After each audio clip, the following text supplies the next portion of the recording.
ಓಂ ಶ್ರೀ ಗುರುಭ್ಯೋ ನಮಃ ಹರಿಹಿ ಓಂ. ನಮಸ್ಕಾರ ವೀಕ್ಷಕರೇ, welcome to rich stars YouTube channel. ನಾನು ನಿಮ್ಮ ಆಸ್ಟ್ರೋನ್ಯೂಮರಾಲಜಿಸ್ಟ್ ರಾಧಶ್ರೀ. ಸೊ ಈ ಒಂದು ವಿಡಿಯೋದಲ್ಲಿ ನಾವು ತುಂಬಾ ಸ್ಪೆಷಲ್ ವಿಡಿಯೋ ಅಂತಾನೆ ಹೇಳಬಹುದು. ತುಂಬಾ ದಿನಗಳ ನಂತರ ಒಂದಷ್ಟು ಜನಗಳ ಜೀವನದಲ್ಲಿ ಒಂದು ಹ್ಯಾಪಿ ಟೈಮ್ ಅಥವಾ ಕಂಫರ್ಟ್ ಟೈಮ್ ಅಂತ ಬರ್ತಾ ಇದೆ. ಸೊ ಅದೇನಪ್ಪಾ ಅಂತ ಹೇಳಿದ್ರೆ, ಶುಕ್ರ ಗ್ರಹ. ಶುಕ್ರ ಗ್ರಹ ಎಲ್ಲಿ ಬರ್ತಾ ಇದೆ? ತನ್ನ ಉಚ್ಚ ಕ್ಷೇತ್ರಕ್ಕೆ ಬರ್ತಾ ಇದೆ, ಮೀನ ರಾಶಿಗೆ. ಸೊ ಹೌದು. ಸೊ ಅದು ಡೇಟ್ಸ್ ಯಾವ ಡೇಟ್ ಅಲ್ಲಿ ಬರುತ್ತೆ ಅಂಡ್ ನೀವೇನಾದ್ರೂ ಲಕ್ಷ್ಮೀ ಪೂಜೆ ಯಾರಾದ್ರೂ ಮಾಡಬೇಕು ಅಂತ ಅನ್ಕೊಂಡಿದ್ರೆ ಮನೆಯಲ್ಲಿ, ಅಥವಾ ಸತ್ಯನಾರಾಯಣ ವ್ರತ ಮಾಡಬೇಕು ಅಂತ ಏನಾದ್ರು ಪ್ಲಾನಿಂಗ್ ಅಲ್ಲಿ ಇದ್ರೆ, ಬೆಸ್ಟ್ ಟೈಮ್ ಬರ್ತಾ ಇದೆ. ಸೊ ನಿಮ್ಮ ವೈಯಕ್ತಿಕ ಜಾತಕದಲ್ಲೂ ಫೇವರಬಲ್ ಟೈಮ್ ಇದ್ದು, ಇಲ್ಲೂ ಫೇವರಬಲ್ ಟೈಮ್ ಇದ್ರೆ ಸೊ ಖಂಡಿತ ನೀವುಗಳು ಮಾಡ್ಕೊಳ್ಳಿ. ಹಾಗೆ ಶುಕ್ರ ಮಹಾದಶ, ಗುರು ಮಹಾದಶ ಯಾರ ಜಾತಕದಲ್ಲಿ ನಡೀತಿದೆ, ಸೊ ನಿಮ್ಮಗಳಿಗೆ ನಿಮ್ಮ ಲಗ್ನದಿಂದ ಏನಾದ್ರೂ ಇದು ಫೇವರಬಲ್ ಆಗಿದ್ರೆ ತುಂಬಾ ವಿಶೇಷವಾದಂತಹ ಟೈಮ್ ಅಂತಾನೆ ಹೇಳಬಹುದು. ಸೊ ಇಲ್ಲಿ ನಾನು ಡೇಟ್ ನ ಮೆನ್ಷನ್ ಮಾಡ್ತೀನಿ, ಬಟ್ ಅಲ್ಲಿ ರೆಟ್ರೋ ಆಗುತ್ತೆ. ರೆಟ್ರೋ ಆದಾಗ ನೀವು ಎಚ್ಚರಿಕೆಯಿಂದ ಇರಬೇಕು. ಈಗ ಏನ್ ಎಕ್ಸ್ಪ್ಲೈನ್ ಮಾಡಿರ್ತೀವಲ್ವಾ ನಾವು ವಿಡಿಯೋದಲ್ಲಿ, ಸೊ ಅದು ಕಂಪ್ಲೀಟ್ ನಮ್ಗೆ ಫಲ ಸಿಗೋದಿಲ್ಲ. ಸೊ ರೆಟ್ರೋ ಟೈಮ್ ನಾನು ಮೆನ್ಷನ್ ಮಾಡ್ತೀನಿ, ಅವಾಗ ನೀವು ನೋಡ್ಕೊಳ್ಳಿ. 28 ಜನವರಿ 2025 ನೈಟು ಸೊ ಪ್ಲಾನೆಟ್ ಶುಕ್ರ ಬಂದು ಮೀನರಾಶಿ ಪ್ರವೇಶ ಆಗುತ್ತೆ. ಅಲ್ಲಿ ಆಲ್ರೆಡಿ ರಾಹು ಇದ್ದಾರೆ. ಸೊ ಹಾಗಾಗಿ ಅಲ್ಲಿಂದ ನಮಗೆ ಮೇ 31 ತನಕ ಅಲ್ಲೇ ಇರುತ್ತೆ, 2025. ಈ ಮಧ್ಯ ಸೊ ಇಲ್ಲಿ ಶನಿ ಪ್ರವೇಶ ಆಗುತ್ತೆ. ಸೊ ಎಷ್ಟೊಂದು ಬದಲಾವಣೆಗಳಾಗುತ್ತಲ್ವಾ. ಸೊ ಹಾಗಾಗಿ ತುಂಬಾ ರಿಸಲ್ಟ್ಸ್ ಇರುತ್ತೆ. ಈಗ ಈ ಪೀರಿಯಡ್ ನಾನು ಏನ್ ಬರಿತೀನಿ ಅಲ್ವಾ, ಇದು ರೆಟ್ರೋ ಪೀರಿಯಡ್. ಈಗ ನಾವ್ ಇಷ್ಟೊತ್ತು ಏನ್ ಎಕ್ಸ್ಪ್ಲೈನ್ ಮಾಡ್ತೀವಿ, ಇದೆಲ್ಲ ನಮ್ಗೆ ಈ ಪೀರಿಯಡ್ ಆಫ್ ಟೈಮ್ ಅಲ್ಲಿ ಸಿಗೋದಿಲ್ಲ. ಸೊ ಹಾಗಾಗಿ ನೋಡ್ಕೊಳ್ಳಿ. ಸೊ ಮಾರ್ಚ್ 2ನೇ ತಾರೀಕು 2025 ನಮಗೆ ಎಕ್ಸಾಕ್ಟ್ ಆಗಿ 13 ಏಪ್ರಿಲ್ 2025. ಸೊ ಈ ಟೈಮ್ ಇದೆ ನೋಡಿ, ರೆಟ್ರೋ ಪೀರಿಯಡ್ ಆಗುತ್ತೆ. ಇಲ್ಲಿ ಶುಕ್ರ ವಕ್ರ ಆಗ್ತಾನೆ. ಸೊ ಹಾಗಾಗಿ ಇಲ್ಲಿ ಈಗ ನಾವು ಎಕ್ಸ್ಪ್ಲೈನ್ ಮಾಡೋ ಇಷ್ಟು ಪಾಯಿಂಟ್ಸ್ ಸೊ ಮ್ಯಾಚ್ ಆಗದೆ ಇರುತ್ತೆ. ಸೊ ಹಾಗಾಗಿ ಅವತ್ತು ಶುಕ್ರ ಎಲ್ಲಿರ್ತಾರೆ ನಮಗೆ 28ನೇ ತಾರೀಕು ಮೀನ ರಾಶಿಯಲ್ಲಿ. ಸೊ ನಾವು ಲಗ್ನಗಳ ಪ್ರಕಾರ ನೋಡ್ಕೊಂಡು ಹೋಗೋಣ, ಯಾರ್ಯಾರಿಗೆ ಏನು ಪ್ಲಸ್ ಮೈನಸ್ ಅಂತ ಹೇಳಿ. ಬಟ್ ಉಚ್ಚ ಸ್ಥಿತಿಯಲ್ಲಿ ಹೋಗ್ತಾ ಇರೋದ್ರಿಂದ ನಿಮ್ಗೆ ತುಂಬಾನೇ ಸ್ಪೆಷಲ್ ಮೂಮೆಂಟ್ ಯಾವ್ದಪ್ಪ ಅಂತ ಹೇಳಿದ್ರೆ, 28ನೇ ತಾರೀಕಿಂದ ಜನವರಿ 28 ನೈಟ್ ಮೂವ್ ಆಗುತ್ತೆ. ನೆಕ್ಸ್ಟ್ ಡೇ 29ನೇ ತಾರೀಕಿಗೆ ಅಮಾವಾಸ್ಯೆ ಇರೋದ್ರಿಂದ ತುಂಬಾನೇ ಸ್ಪೆಷಲ್. ಲಕ್ಷ್ಮೀ ಪೂಜೆ ನಾನು ಆಲ್ರೆಡಿ ಹೇಳಿದ್ದೀನಲ್ವಾ, ಯಾರಾದ್ರೂ ಮಾಡೋ ಹೋಗಿದ್ರೆ. ಹಾಗೆ ವ್ರತಾಧಾರ ಯಾರಾದ್ರೂ ಮಾಡ್ತಾ ಇದ್ರೆ, ಅಥವಾ ಲಕ್ಷ್ಮೀ ಬೀಜಾಕ್ಷರಿ ಮಂತ್ರ ಲಕ್ಷ ಗಟ್ಲೆ ಯಾರಾದ್ರೂ ಜಪ ಮಾಡ್ತೀರಾ ಅಂದ್ರೂ ಈ ಪೀರಿಯಡ್ ತುಂಬಾನೇ ಸ್ಪೆಷಲ್. ನೀವು ಹಂಗೂ ಮಾಡ್ಬೇಕು ಅಂತ ಹೇಳಿದ್ರೆ ಮಾರ್ಚ್ 2ನೇ ತಾರೀಕು ಒಳಗಡೆ ಪ್ಲಾನ್ ಮಾಡ್ಕೊಳ್ಳಿ. ಸೊ ನೆಕ್ಸ್ಟ್ ವಿಡಿಯೋ ಗುರು ರೆಟ್ರೋ ಮುಗಿಯುತ್ತಾ ಇದೆಯಲ್ಲ, ಅದು ಬರುತ್ತೆ. ಅದು ಇದು ಟೈಮ್ ಟ್ಯಾಲಿ ಮಾಡ್ಕೊಂಡು ನೋಡ್ಕೊಳ್ಳಿ. ಸೊ ನಿಮ್ಗೆ ಯಾವ್ದು ಫೇವರಬಲ್ ಆಗುತ್ತಾ ಅದನ್ನ ಮಾಡ್ಕೊಂಡು ಹೋಗಿ. ಸೊ ಎನಿವೇ ಒಂದು ಪಾಸಿಟಿವ್ ಟೈಮ್ ಅಂತ ಹೇಳಬಹುದು. ನೋಡಿ, ತುಂಬಾ ಜನ ಮದುವೆ ದಿನಾಂಕಗಳು, ಮದುವೆ ಡೇಟ್ಗಳು ಮಾರ್ಚ್ 2ನೇ ತಾರೀಕಿಂದ ಸೊ ಏಪ್ರಿಲ್ 13, ಮಾರ್ಚ್ ಏಪ್ರಿಲ್ ಅಂತ ಹೇಳಿದ್ರೆ ನಮ್ಗೆ 1 ತಿಂಗಳು 10 ದಿವಸ ಸಿಗುತ್ತೆ. ಇಲ್ಲಿ 1 ತಿಂಗಳು 10 ದಿವಸ ಮದ್ವೆಗೆ ಅಷ್ಟು ಫೇವರಬಲ್ ಇಲ್ಲ. ಶುಕ್ರ ರೆಟ್ರೋ ಆದಾಗ ಗೃಹ ಪ್ರವೇಶಗಳು ಮಾಡೋದು, ಮದ್ವೆ ಮಾಡೋದು, ಸೊ ಇದೆಲ್ಲ ಅಷ್ಟು ಫೇವರಬಲ್ ಅಲ್ಲ. ಶುಕ್ರ ಅಂದ್ರೆ ಲಕ್ಸುರಿ ಕಾರಕ, ವಂಶಾಭಿವೃದ್ಧಿಗೆ ಕಾರಕ, ಫಾರ್ಮ್ಸ್ಗೆ ಕಾರಕ. ಮದ್ವೆನೆ ನೀವು ಅಲ್ಲಿ ಮಾಡಿದಾಗ ಸಮಸ್ಯೆ ಆಗುತ್ತೆ. ಸೊ ಹಾಗಾಗಿ ಫೈನ್, ಅಲ್ಲಿ ಮಾತ್ರ ನೋಡ್ಕೊಳ್ಳಿ. ಅದರ್ವೈಸ್ ಈ ಪೀರಿಯಡ್ ಆಫ್ ಟೈಮ್ ತುಂಬಾ ಚೆನ್ನಾಗಿದೆ. ಸೊ ಡೆಫಿನೆಟ್ಲಿ ನೀವು ಮಾಡ್ಕೊಳ್ಳಿ. ಈಗ ನಾವು ಲಗ್ನಗಳ ಪ್ರಕಾರ ಹೋಗೋಣ. ಲಗ್ನಗಳಿಗೆ ಯಾವ್ಯಾವ ಲಗ್ನಕ್ಕೆ ಹೇಗಿದೆ ಅಂತ ನಾವು ನೋಡೋಣ. ಫಸ್ಟ್ ಮೇಷ ಲಗ್ನಕ್ಕೆ ಶುಕ್ರ ಮಹಾದಶ ತುಂಬಾ ಜನಕ್ಕೆ ನಡೀತಿದೆ. ಸೊ ಹಾಗಾಗಿ ಅಬ್ವಿಯಸ್ಲಿ ನಡೆಯುತ್ತೆ. ಶುಕ್ರ ಮಹಾದಶ ಅಥವಾ ಭುಕ್ತಿ ಅಂತರ್ದಶಗಳು, ಸೊ ಭುಕ್ತಿ ತುಂಬಾನೇ ಇಂಪ್ಯಾಕ್ಟ್ ಕೊಟ್ಟಿರುತ್ತೆ. ದಶಾ ಭುಕ್ತಿಗಳು ನಿಮ್ಗೆ ಏನಾದ್ರು ಇದ್ರೆ ಸೊ ನೀವಲ್ಲಿ ನೋಡ್ಕೊಳ್ಳಿ. ಸೊ ಈಗ ನಾವು ಲಗ್ನಗಳ ಪ್ರಕಾರ ಹೋಗೋಣ. ಮೇಷ ಲಗ್ನಕ್ಕೆ, ಸೊ ಮೇಷ ಲಗ್ನಕ್ಕೆ 12ನೇ ಮನೆಯಲ್ಲಿ ಶುಕ್ರ ಸೊ ಇರೋದ್ರಿಂದ ಖಂಡಿತ ಶುಕ್ರನಿಗೆ 12ನೇ ಮನೆ ತುಂಬಾನೇ ಫೇವರಬಲ್, ಕಂಫರ್ಟ್. ಅಂಡ್ ಅಲ್ಲಿ ಈ ಬಾರಿ ಏನಾಗಿದೆ, ನಾರ್ಮಲ್ 12ನೇ ಮನೆ ಅಲ್ಲ ಅದು. ಸೊ ಅದು ನಿಮಗೆ ಲಕ್ಸುರಿಗೆ ಕಾರಕ, ಉಚ್ಚ ಸ್ಥಿತಿಯಲ್ಲಿ ಇದ್ದಾರೆ. ಸೊ ಹಾಗಾಗಿ ಇಷ್ಟು ದಿವಸ ಏನು ನಿಮ್ದು ಪೆಂಡಿಂಗ್ ಕೆಲಸ ಇರುತ್ತೆ, ಎಸ್ಪೆಷಲಿ ಹಣಕ್ಕೆ ಸಂಬಂಧಪಟ್ಟ ಹಾಗೆ. ಯಾಕೆಂದ್ರೆ ಅವನು ನಿಮ್ಮ 2ನೇ ಮನೆ ಅಧಿಪತಿ, ಹಾಗೆ 8ನೇ ಮನೆ ಅಧಿಪತಿ. ಸೊ ಸಡನ್ ಟ್ರಾನ್ಸ್ಫಾರ್ಮೇಶನ್ ಆಗುತ್ತೆ ನಿಮ್ಮ ಲೈಫಲ್ಲಿ. ಎಸ್ಪೆಷಲಿ ನಿಮಗೆ ಜನವರಿ 29ನೇ ತಾರೀಕಿಂದ ಯಾರ್ಯಾರು ಮೇಷರಾಶಿ ಮೇಷ ಲಗ್ನ ಇದ್ದೀರಾ, ನವಾಂಶದಲ್ಲಿ ನಿಮ್ಗೆ ಏನಾದ್ರು ತುಂಬಾ ಫೇವರಬಲ್ ಶುಕ್ರ ಇದ್ರೆ, ಓಕೆ ದಶ ಚೆನ್ನಾಗಿಲ್ಲ, ಭುಕ್ತಿ ಚೆನ್ನಾಗಿಲ್ಲ, ಆದ್ರೂ ಪರವಾಗಿಲ್ಲ. ಅವ್ನ ರೂಲ್ ಏನು, ಗೋಚಾರದಲ್ಲಿ ಬರ್ತಾ ಇದ್ದಾನೆ, ಕೊಡ್ಬೇಕು, ಕೊಡ್ತಾರೆ ಅಷ್ಟೇನೆ. ಸೊ ತುಂಬಾ ಲಕ್ಕಿ ಟೈಮ್ ಯಾರಿಗೆ ಮೇಷ ರಾಶಿಯವ್ರಿಗೆ ಯಾವಾಗಪ್ಪ ಅಂತ ಹೇಳಿದ್ರೆ ಫೆಬ್ರವರಿ 5ನೇ ತಾರೀಕಿಂದ ಮಾರ್ಚ್ 3. ಸೊ ಟೋಟಲಿ ಈ ಡೇಟ್ ನೆನ್ಪಿಟ್ಕೊಳ್ಳಿ, ನಾನು ಇಲ್ಲಿ ಮತ್ತೆ ಎರೇಸ್ ಮಾಡ್ತೀನಿ. ಫೆಬ್ರವರಿ 5ನೇ ತಾರೀಕಿಂದ ಸೊ ಮಾರ್ಚ್ 2 ಅಲ್ವಾ, ಸೊ ಆಲ್ರೆಡಿ 1ನೇ ತಾರೀಕು ತಗೊಳ್ಳಿ, ಮಾರ್ಚ್ 1ನೇ ತಾರೀಕ್ವರ್ಗುನು ಈ 1 ತಿಂಗಳು ಜಾಕ್ ಪಾಟ್ ಟೈಮ್ ನಿಮ್ಗೆ. ಅದಕ್ಕೆ ಹೇಳಿದ್ದು ಶುಕ್ರ ಇಷ್ಟು ತಿಂಗಳು ಇಲ್ಲಿ ಇದ್ರೂನು ಎಲ್ಲಾ ತಿಂಗಳಲ್ಲೂ ಕೊಡೋದಿಲ್ಲ. ಅದು ಬಿಟ್ಮೇಲೆ ಮತ್ತೆ ನಿಮ್ಗೆ ಏಪ್ರಿಲ್ ಆದ ನಂತರ ಮತ್ತೆ ನಿಮ್ಗೆ 13ನೇ ತಾರೀಕು ಆದ್ಮೇಲೆ ಮೇ 30ನೇ ತಾರೀಕು ಇರುತ್ತಲ್ಲ, ಅಲ್ಲಿ 1.5 ತಿಂಗಳು ತುಂಬಾ ಚೆನ್ನಾಗಿದೆ. ಸೊ ಟೋಟಲಿ ಈಗ ಸದ್ಯಕ್ಕೆ ಈ ಟೈಮ್ ನ ಬಳಸ್ಕೊಳ್ಳಿ. ಅಂಡ್ ಮಾರ್ಚ್ 29ನೇ ತಾರೀಕು ಶನಿ ಬೇರೆ ಇಲ್ಲಿ ಬರ್ತಾ ಇರೋದ್ರಿಂದ, ಸೊ ಶನಿ ಶುಕ್ರ ಕಾಂಬಿನೇಷನ್ ಅದು ಉಚ್ಚ ಶುಕ್ರನ ಜೊತೆ ಬರ್ತಾ ಇರೋದ್ರಿಂದ ನಿಮಗೆ 11 ಮತ್ತು 12ನೇ ಮನೆ ಅಧಿಪತಿ ಬರ್ತಾ ಇರೋದ್ರಿಂದ ಯಾವುದೋ ತುಂಬಾ ದಿನಗಳಿಂದ ಪೆಂಡಿಂಗ್ ಇರುವಂತಹ ಹಣ ಬರುತ್ತೆ ನಿಮಗೆ. ಅದು ನಿಮಗೆ ಎಸ್ಪೆಷಲಿ ಇನ್ನು ಇದು ಬರೋದೇ ಇಲ್ಲ ಅಂತ ಅನ್ಕೊಂಡಿರ್ತೀರಲ್ವಾ, ಸೊ ಸಡನ್ ಆಗಿ ನೀವು ಫಾಲೋ ಅಪ್ ಮಾಡಿದ್ರೆ ನಿಮಗೆ ಹಣ ಬರುತ್ತೆ. ಒಂದು. ಎರಡನೇದು, ಪ್ರಾಪರ್ಟಿ ರಿಜಿಸ್ಟ್ರೇಷನ್ ತೋರಿಸ್ತಾ ಇದೆ ಅಥವಾ ವೆಹಿಕಲ್ ರಿಜಿಸ್ಟ್ರೇಷನ್ ತೋರಿಸ್ತಾ ಇದೆ. ಸೊ ನೀವು ಪ್ಲಾನೇ ಮಾಡಿರೋದಿಲ್ಲ ಪ್ರಾಪರ್ಟಿ ಅಥವಾ ವೆಹಿಕಲ್ ತಗೋಬೇಕು ಅಂತ, ತಗೋತೀರಾ. ಹಾಗೆ ಗುರು ಬೇರೆ ರೆಟ್ರೋ ಮುಗಿಸ್ತಾ ಇರೋದ್ರಿಂದ 2ನೇ ಮನೇಲಿ ಗುರು ಇರೋದ್ರಿಂದ ಜುವೆಲರಿ ತಗೊಳ್ಳೋದು ಸಾಧ್ಯತೆ ತೋರಿಸ್ತಾ ಇದೆ. ಅದರಲ್ಲೂ ಡೈಮಂಡ್ ಹೈಲೈಟ್ ಆಗಿ ತೋರಿಸ್ತಾ ಇದೆ. ಸೊ ಅಥವಾ ಸ್ಫಟಿಕದ ಮಣಿಗಳು ಅಥವಾ ಸ್ಟೋನ್ಸ್ ಉಂಗ್ರ ಏನಾದ್ರು ಈ ತರ ಹಾಕೊಳ್ಳೋದಿದ್ರೆ ಪ್ಲಾನ್ ತೋರಿಸ್ತಾ ಇದೆ. ಎರಡನೇದು, ಅವ್ನ್ ನಿಮ್ಗೆ ಡೈರೆಕ್ಟ್ ಆಗಿ 6ನೇ ಮನೆ ಮೇಲೆ ಅಲ್ಲಿ ಕೇತು ಕೂಡ ಇದೆ ನೋಡ್ತಾ ಇರೋದ್ರಿಂದ ಮನೆಯಲ್ಲಿ ಯಾವುದೋ ತುಂಬಾ ವರ್ಷಗಳಿಂದ ಪೆಂಡಿಂಗ್ ಇಟ್ಕೊಂಡಿರುವಂತಹ ಶುಭ ಕಾರ್ಯ, ಅದು ದೈವಿ ಕಾರ್ಯ ನಡೆಯುವಂತಹ ಸಾಧ್ಯತೆ ಹೈಲಿ ತೋರಿಸ್ತಾ ಇದೆ. ನೀವೇನಾದ್ರು ಹರಕೆ ಹೊತ್ಕೊಂಡಿದ್ರ, ಏನ್ ಮಾಡಿದ್ರ, ಸೊ ಹಿಂದೆ ಇಲ್ಲಿ ತೋರಿಸ್ತಾ ಇದೆ. ಟೋಟಲ್ ಆಗಿ ಹಣಕಾಸಿಗೆ ಸಂಬಂಧಪಟ್ಟ ಹಾಗೆ ನೀವು ಎಕ್ಸ್ಪೆಕ್ಟೇ ಮಾಡಿರಲ್ಲ, ಅದು ನಿಮ್ಮ ಜಾಬ್ ಅಲ್ಲಿ ಆಗಿರಬಹುದು, ನಿಮ್ಮ ಬಿಸ್ನೆಸ್ ಅಲ್ಲಿ ಆಗಿರಬಹುದು, ನಿಮ್ಗೆ ಯಾರೋ ಫ್ಯಾಮಿಲಿ ಮೆಂಬರ್ಸ್ ಹೆಲ್ಪ್ ಮಾಡೋದಾಗಿರಬಹುದು. ಸೊ ಪ್ರತಿ ಎಲ್ಲಾ ವಿಚಾರವಾಗಿನೂ ಹೈಲಿ ತೋರಿಸ್ತಾ ಇದೆ. ಅಗೈನ್ ಸೊ ಅವನು 8ನೇ ಮನೆ ಅಧಿಪತಿ 12ರಲ್ಲಿ ಕೂತಿರೋದ್ರಿಂದ ಅದೇ ಹೇಳದ್ನಲ್ವಾ, ಖರ್ಚು ಕೂಡ ಹಂಗೆ ತೋರಿಸ್ತಾ ಇದೆ. ಆದ್ರೆ ಈ ಬಾರಿ ಅದು ಒಳ್ಳೆ ವಿಚಾರಕ್ಕಾಗಿ ಖರ್ಚು. ಈಗ ಫ್ಲಾಟ್ ತಗೊಂಡ್ರೆ, ಸೈಟ್ ತಗೊಂಡ್ರೆ, ಕಾರು ಬಂಗ್ಲಾ ತಗೊಂಡ್ರೆ ಡೆಫಿನೆಟ್ಲಿ ಖರ್ಚಾಗೇ ಆಗುತ್ತೆ. ಬಟ್ ಅವ್ನು ಕೊಡ್ಬೇಕಾಗಿರೋದನ್ನ ಕೊಡ್ತಾ ಇದ್ದಾನೆ. ಸೊ ಹಾಗಾಗಿ ಸೊ ಇದು ಟೈಮ್ ಮೆನ್ಷನ್ ಮಾಡಿದ್ನಲ್ಲ ನಿಮ್ಗೆ, ಜನವರಿ 29ರಿಂದ ಮಾರ್ಚ್ 1ನೇ ತಾರೀಕು ಸಮಥಿಂಗ್ ತುಂಬಾ ಒಳ್ಳೇದ್ ನಡೆಯುತ್ತೆ. ಅದು ಏನು ಅಂತ ಹೇಳಿ ನಡೆದಾಗ ನೀವು ಕಮೆಂಟ್ ಮುಖಾಂತರ ತಿಳಿಸಿ. ಸೊ ನಡೆಯುತ್ತೆ, ಅದು ರೂಲ್. ಅದು ನಿಮ್ಗೆ ಏನಾದ್ರು time date of birth correct ಗೊತ್ತು, ಲಗ್ನ ಕರೆಕ್ಟ್ ಗೊತ್ತಿದ್ರೆ ಮಾತ್ರ. ನೆಕ್ಸ್ಟ್ ಋಷಭಕ್ಕೆ ಹೋಗೋಣ. ಋಷಭ ಲಗ್ನದವರಿಗೆ ಹೇಗಿದೆ ಅಂತ ಹೇಳಿ. ಲಗ್ನಾಧಿಪತಿ ಹಾಗೆ ನಿಮಗೆ ಅವನು 6ನೇ ಮನೆ ಅಧಿಪತಿ ಹೋಗ್ತಾ ಇರೋದು ಸೊ 11ಕ್ಕೆ. ಸೊ ಏನಪ್ಪಾ ಅಂತ ಹೇಳಿದ್ರೆ ಅದು ಉಚ್ಚ. 11th ಹೌಸ್ ಶುಕ್ರ ತುಂಬಾನೇ ಪಾಸಿಟಿವ್, ಹಂಗೆ ಫುಲ್ಫಿಲ್ಮೆಂಟ್ ಆಫ್ ಡಿಸೈರ್ಸ್ ಅಂತಾನೆ ಹೇಳಬಹುದು. ತುಂಬಾ ದಿನಗಳಿಂದ ನಿಮ್ಮ ಕೆಲಸದ ಯಾವುದೋ ಒಂದು ಬಿಲ್ ಮೂವ್ ಆಗದೆ ಇರಬಹುದು ಅಥವಾ ಸ್ವಲ್ಪ ಬಿಗ್ ಅಮೌಂಟ್ ಹೋಲ್ಡ್ ಆಗಿರಬಹುದು. ಈಗ ಅದು ನಿಮ್ಗೆ ರಿಲೀಫ್ ಆಗೋ ಸಾಧ್ಯತೆ ಇದೆ. ಹಾಗೆ ಕೆಲಸಕ್ಕೆ ಅಥವಾ ಒಂದು ಏನೋ ಪ್ರಮೋಷನ್ ಆಗ್ಬೇಕಾಗಿತ್ತು ನಿಮ್ಗೆ, ಈಗ ಆಗುತ್ತೆ ನೋಡಿ. ಈ ಬಾರಿ ನಿಮ್ಗೆ ಅದು ಈಸಿಯಾಗಿ ಆಗುತ್ತೆ. ಇಷ್ಟು ದಿವಸ ಏನ್ ಸಫರ್ ಮಾಡಿದಿರಲ್ಲ ಅದು. ಹಾಗೆ ಅವನು ನಿಮ್ಗೆ 6ನೇ ಮನೆ ಅಧಿಪತಿ ಕೂಡ ಆಗಿರೋದ್ರಿಂದ ಲೋನ್ಸ್ ಏನಾದ್ರೂ ಸ್ಯಾಂಕ್ಷನ್ ಆಗ್ಬೇಕು ಅಂದ್ರೆ, ನಾನಿಲ್ಲಿ ಅತಿ ದೊಡ್ಡ ಮಟ್ಟದಲ್ಲಿ ಮಾತಾಡ್ತಾ ಇದ್ದೀನಿ. ಅಂದ್ರೆ ತುಂಬಾ ಜನ ಲೈಕ್ ಈ ಬಿಲ್ಡರ್ಸ್ ಇರಬಹುದು, ಕಾಂಟ್ರಾಕ್ಟರ್ಸ್ ಇರಬಹುದು, ಅವ್ರಿಗೆ ಕ್ರೋರ್ಸ್ ಗಟ್ಲೆ ಲೋನ್ ಸ್ಯಾಂಕ್ಷನ್ ಆಗ್ಬೇಕಾಗಿರುತ್ತೆ. ಹಂಗಾಗಿ ಏಕೆ ಅಂತ ಹೇಳಿದ್ರೆ ಅಲ್ಲಿ ರಾಹು ಕೂಡ ಇದ್ದಾನೆ, ಅದನ್ನ ಎನ್ಹಾನ್ಸ್ ಮಾಡ್ತಾನೆ. ಸೊ ಅದನ್ನ ಮಲ್ಟಿಪಲ್ ಮಾಡೋದ್ರಿಂದ ಶುಕ್ರ ರಾಹು ಕಾಂಬಿನೇಷನ್ ಫೈನಾನ್ಸ್ಗೆ ಹೈಲಿ ಹೇಳಿ ಮಾಡಿಸಿದಂಥದ್ದು.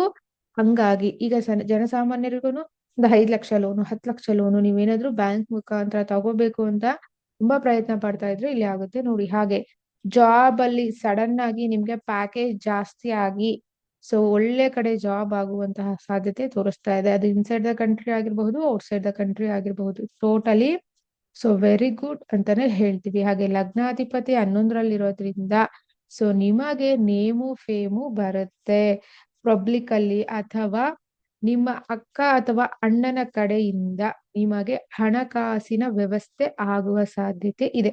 ಅಂದ್ರೆ ಅವ್ರದ್ದೇನೋ ಜ್ಯುವೆಲರಿ ಪ್ಲಡ್ಜ್ ಮಾಡ್ಬೋದು ಅಥವಾ ಹೆಲ್ಪ್ ಮಾಡ್ಬೋದು ನಿಮ್ಗೆ. ಸೊ ಹಾಗಾಗಿ ಏನಾದ್ರು ಹೆಲ್ಪ್, ಟೋಟಲಿ ಪಾಸಿಟಿವ್ ಟೈಮ್ ಇರೋದ್ರಿಂದ ನೀವು ಬಳಸ್ಕೊಳ್ಳಿ. ಬಟ್ ಬಿ ಕೇರ್ಫುಲ್, ಅಲ್ಲಿ ರಾಹು ಕೂಡ ಇದ್ದಾನೆ. ನೀವು ಎಷ್ಟು ಲೋನ್ ಮಾಡ್ತೀರಾ ಅಥವಾ ಎಷ್ಟು ನೀವು ಸಾಲ ಮಾಡ್ತೀರಾ ಅನ್ನೋದು ಕೂಡ ಇಂಪ್ಯಾಕ್ಟ್ ಆಗುತ್ತೆ. ಹಾಗೆ ಸಾಲ ಇದ್ರೆ ಈಗ ತೀರ್ಸೋ ಟೈಮ್ ಕೂಡ ಬಂದಿದೆ, ತೀರಿಸ್ತೀರಾ. ಹಾಗೆ ಹೆಲ್ತ್ ಇಶ್ಯೂಸ್ ಏನಾದ್ರು ಇದ್ರೆ ಇಲ್ಲಿ ನಿಮ್ಗೆ ಈಗ ಕ್ಲಿಯರ್ ಆಗುತ್ತೆ, ಎಸ್ಪೆಷಲಿ ಕಿಡ್ನಿ ರಿಲೇಟೆಡ್. ಸೊ ಅದಾದ ನಂತರ ಕಣ್ಣುಗಳಿಗೆ ಸಂಬಂಧಪಟ್ಟ ಹಾಗೆ ಯಾರಾದ್ರೂ ಕ್ಯಾನ್ಸರ್ ರಿಲೇಟೆಡ್ ಪೇಷಂಟ್ಸ್ ಏನಾದ್ರು ಇದ್ರೆ, ಸೊ ಅಥವಾ PCOD ರಿಲೇಟೆಡ್ ಇದ್ರೆ ನಿಮಗೆ ಒಂದು ಟ್ರೀಟ್ಮೆಂಟ್ ಪಾಸಿಟಿವ್ ಕಡೆಯಿಂದ ಅಥವಾ ವಿದೇಶದಿಂದ ಆಗಿರಬಹುದು, ದೇಶದಿಂದ ಆಗಿರಬಹುದು, ಬೇರೆ ಮೆಡಿಸಿನ್ ಸಿಗುತ್ತೆ. ಅಥವಾ ಈಗೇನು ನೀವು ಕೋರ್ಸ್ ಮೆಡಿಸಿನ್ ತಗೊಂತಾ ಇರ್ತೀರಾ ಅಲ್ಲಿ ನಿಮ್ಗೆ ಬೇರೆ ಮೆಡಿಸಿನ್ ಸಿಗೋ ಸಾಧ್ಯತೆ ಹೈಲಿ ಇದೆ. ಟೋಟಲಿ ಇಷ್ಟು ವಿಚಾರವಾಗಿ ಶುಕ್ರ ಗ್ರಹ ನಿಮಗೆ ಪಾಸಿಟಿವ್ ಆಗಿದೆ. ನೆಕ್ಸ್ಟ್ ಮಿಥುನ ರಾಶಿ ಅಥವಾ ಮಿಥುನ ಲಗ್ನದವರಿಗೆ ನೋಡೋಣ. ನಿಮಗೆ ಅವನು 5 ಮತ್ತು 12ನೇ ಮನೆ ಅಧಿಪತಿ 10ರಲ್ಲಿ ಕೂತಿದ್ದಾನೆ. ತುಂಬಾ ಜನ ಹೇಳ್ತಾರೆ 10ನೇ ಮನೆ ಶುಕ್ರ ಇಸ್ ಗುಡ್ ಅಂತ ಹೇಳಿ. ಹೋಗಿ ನಿಮ್ಗೆ ಯಾರಾದ್ರೂ ಗೊತ್ತಿದ್ರೆ ಅವ್ರವರ ಕುಂಡಲಿಗಳನ್ನ ಚೆಕ್ ಮಾಡ್ಕೊಳ್ಳಿ. 10ನೇ ಮನೆ ಶುಕ್ರ ಉಚ್ಚ ಇರೋರ್ಗೆನೆ ಮದ್ವೆ ಆಗಿರಲ್ಲ. ಚೆಕ್ ಮಾಡ್ಕೊಳ್ಳಿ. ಹಾಗೆ 10ನೇ ಮನೆ ಶುಕ್ರ ಇಸ್ ನಾಟ್ ಗುಡ್. ಬಟ್ ಹಾಗಂತ ತುಂಬಾ ಬ್ಯಾಡ್ ಅಲ್ಲ, ತುಂಬಾ ಕಷ್ಟ ಪಡ್ಬೇಕು ಏನಾದ್ರೂ ಒಂದ್ ವಿಚಾರಕ್ಕೆ. ಇಲ್ಲಿ ಯಾವ್ಯಾವ ವಿಚಾರಕ್ಕೆ ಇವ್ರು ಕಷ್ಟ ಪಡ್ಬೇಕು? 5ನೇ ಮನೆಗೆ ಸಂಬಂಧಪಟ್ಟ ಹಾಗೆ, ಸೊ ಕ್ರಿಯೇಟಿವಿಟಿ ವಿಚಾರವಾಗಿರಬಹುದು, ಎಜುಕೇಶನ್ ಆಗಿರಬಹುದು, ಸ್ಪೋರ್ಟ್ಸ್ ಆಗಿರಬಹುದು ಹಾಗೆ. ಬಟ್ ಇಲ್ಲಿ ಸ್ಥಾನ ಬಲ ಇದೆ ಶುಕ್ರನ್ಗೆ, ಈ ಬಾರಿ ಸ್ಥಾನ ಬಲ ಇದೆ, ಯಾಕೆಂದ್ರೆ ಅವ್ನು ಕೂತಿರೋದು ಉಚ್ಚ ಸ್ಥಾನದಲ್ಲಿ. ಸೊ ಹಾಗಾಗಿ ಇವಾಗ ಇಲ್ಲಿ ಅಷ್ಟೊಂದು ಇಂಪ್ಯಾಕ್ಟ್ ಮಾಡಲ್ಲ. ಜಾತಕದಲ್ಲೂ ಕೂಡ ಯಾವ ಮನೇಲಿ ಕೂತಿದೆ ಅನ್ನೋದು ಇಂಪಾರ್ಟೆಂಟ್. ಬಟ್ ಈ ಬಾರಿ ಇವ್ರಿಗೆ ಇಲ್ಲಿ ಫೇವರಬಲ್ ಆಗಿರುತ್ತೆ. ತುಂಬಾ ಪ್ರಯತ್ನ, 2 ಸಾರಿ ಅಷ್ಟು ಈಸಿಯಾಗಿ ಕೊಡೋದಿಲ್ಲ. ನೆಕ್ಸ್ಟ್ 12ನೇ ಮನೆಗೆ ಸಂಬಂಧಪಟ್ಟ ಹಾಗೆ ಯಾರಾದ್ರೂ ಕಾರ್ ತಗೋಬೇಕು ಅಂತ ಪ್ಲಾನಿಂಗ್ ಇದ್ರೆ, ಸೊ ಅಥವಾ ಹೊರಗಡೆ ಹೋಗಿ ಓದ್ಬೇಕು ಅಂತ ಇದ್ರೆ, ಹೈಯರ್ ಎಜುಕೇಶನ್ಸ್ ಆಗಿರಬಹುದು ಅಥವಾ ಸೊ ಸ್ಪೋರ್ಟ್ಸ್ ಅಲ್ಲಿ ಇರುವಂತಹ ವ್ಯಕ್ತಿಗಳಿಗಾಗಿರಬಹುದು, ಇವರುಗಳಿಗೆ ತುಂಬಾನೇ ಪ್ಲಸ್. ಹಾಗೆ ಮೀಡಿಯಾದಲ್ಲಿ ಯಾರ್ಯಾರಿದ್ದಾರೆ ಇವರುಗಳಿಗೆಲ್ಲ ತುಂಬಾನೇ ಪಾಸಿಟಿವ್ ಟೈಮ್ ಅಂತ ಹೇಳ್ಬೋದು. ಇಂಡಿಯಾ ಬಿಟ್ಟು ಹೊರಗಡೆ ಇರೋದು ಅಥವಾ ಈ ಸ್ಟೇಟ್ ಬಿಟ್ಟು ಔಟ್ ಆಫ್ ಸ್ಟೇಟ್ ಅಲ್ಲಿ ಇರುವಾಗ ಹೆಸರು ಕೀರ್ತಿ ಜಾಸ್ತಿ ಬರುತ್ತೆ ನಿಮ್ಮ ಒಂದು ವೈಯಕ್ತಿಕ ವಿಚಾರವಾಗಿ ಅಂತ ಹೇಳಿದ್ರೆ. ಸೊ ಕರಿಯರ್ ರಿಲೇಟೆಡ್ ಆಗಿರಬಹುದು, ಬಿಸ್ನೆಸ್ ರಿಲೇಟೆಡ್ ಆಗಿರಬಹುದು, ಅಥವಾ ಪಬ್ಲಿಕ್ ಅಥವಾ ನಿಮ್ಮ ಫ್ಯಾಮಿಲಿ ಸರೌಂಡಿಂಗ್ ಅಲ್ಲಿ ಒಳ್ಳೆ ಹೆಸರು ಕೀರ್ತಿ ಬರುವಂತಹ ಸಾಧ್ಯತೆ ಹೈಲಿ ತೋರಿಸ್ತಾ ಇದೆ ಈ ವಿಚಾರವಾಗಿ. ಅಫ್ಕೋರ್ಸ್ ಹಣಕಾಸಿನ ವಿಚಾರವಾಗಿನೂ ನಿಮಗೆ ಪಾಸಿಟಿವ್ ಇದೆ.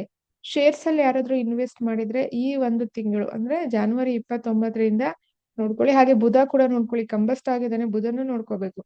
ಸೊ ನಿಮ್ ಟೈಮ್ ಜಾತಕದಲ್ಲೂ ಚೆನ್ನಾಗಿದ್ದು ಇಲ್ಲೂ ಚೆನ್ನಾಗಿದ್ರೆ ಸೊ ಅವಾಗ ನಿಮ್ಗೆ ಡಬಲ್ ಸೊ ರಿಸಲ್ಟ್ ಕೊಡುತ್ತೆ. ಸೊ ಹಾಗಾಗಿ ಬಟ್ ಮದುವೆಗೆ ಇದು ಅಷ್ಟೊಂದು ಹೇಳಿ ಮಾಡಿಸಿದಂತಹ ಟೈಮ್ ಅಲ್ಲ ನಿಮ್ಮಗಳಿಗೆ. ಹಾಗೆ ಅದು ಲವ್ ಮ್ಯಾರೇಜ್ ಇದ್ರೆ 5th house is indicated love marriage. So ಹಾಗೆ ಲವ್ ಮ್ಯಾರೇಜ್ ಏನಾದ್ರು ಇದ್ರೆ, ಯಾಕಂದ್ರೆ ಗುರು ಕೂಡ ನಿಮ್ಮ ಒಂದು 12ನೇ ಮನೇಲಿದ್ದಾನೆ. ಸೊ ಈಗ ನಿಮ್ಗೆ ಅಷ್ಟೊಂದು ಫೇವರಬಲ್ ಆಗಿರೋದಿಲ್ಲ, ಅದು ಸಕ್ಸಸ್ ಆಗೋದಿಲ್ಲ. ಸೊ ಬೆಟರ್ ಸಿಚುಯೇಷನ್ ನೋಡ್ಕೊಂಡು ನಿಮ್ಮ ವೈಯಕ್ತಿಕ ಜಾತಕ ಫೇವರಬಲ್ ಆಗಿದ್ದಾಗ ನೀವು ಕಾಂಟ್ಯಾಕ್ಟ್ ಮಾಡಬಹುದು ಪೇರೆಂಟ್ಸ್ ಹತ್ರ. ನೆಕ್ಸ್ಟ್ ಕರ್ಕಾಟಕ ಲಗ್ನದವರಿಗೆ 4 ಮತ್ತು 9ನೇ ಮನೆ ಅಧಿಪತಿ ಎಲ್ಲಿ ಕೂತಿದ್ದಾರೆ? ಸೊ ಸಾರಿ 4 ಮತ್ತು 11ನೇ ಮನೆ ಅಧಿಪತಿ ಎಲ್ಲಿ ಕೂತಿದ್ದಾರೆ? 9ನೇ ಮನೆಯಲ್ಲಿ. ಅಲ್ಲಿ ಯಾರು? ರಾಹು ಕೂಡ ಇದ್ದಾರೆ. ತಾಯಿಯ ಆರೋಗ್ಯದಲ್ಲಿ ತುಂಬಾನೇ ಚೇತರಿಕೆ ಆಗುತ್ತೆ. ಹಾಗೆ ನಿಮಗೆ ನಿಮ್ಮ ಸರೌಂಡಿಂಗ್ ಅಲ್ಲಿ ತುಂಬಾನೇ ನೆಮ್ಮದಿ ಸ್ಟಾರ್ಟ್ ಆಗುತ್ತೆ. ಫೈನಲಿ ನಿಮ್ಗೆ ಏನಿಷ್ಟು, ಯಾಕಂದ್ರೆ ಅಷ್ಟಮದಲ್ಲಿ ಶನಿ ಬೇರೆ ಇತ್ತಲ್ಲ ನಿಮ್ಗೆ, ಹಾಗಾಗಿ ಫೈನಲಿ ನಿಮ್ಮ ಫ್ಯಾಮಿಲಿಯವರು, ನಿಮ್ಮ 4ನೇ ಮನೆ ಆಗಿರುವಂತಹ ನಿಮ್ಮ ಫ್ಯಾಮಿಲಿ, ನಿಮ್ಮ ಕಂಫರ್ಟ್ಸ್ ಏನಿರುತ್ತೆ ಆ ಒಂದು ಕಂಫರ್ಟ್ಸ್ ಇಂದ ನಿಮ್ಗೆ ಲಕ್ ಆಕ್ಟಿವೇಟ್ ಆಗುತ್ತೆ. ಹಾಗೆ 11ನೇ ಮನೆ ಅಧಿಪತಿ ಶುಕ್ರ 9ರಲ್ಲಿ ಇರೋದ್ರಿಂದ ಸೊ ಡೆಫಿನೆಟ್ಲಿ ಒಂದು ಪಾಸಿಟಿವ್ ಟೈಮ್ ಅಂತ ಹೇಳಬಹುದು. Fulfilment of desires.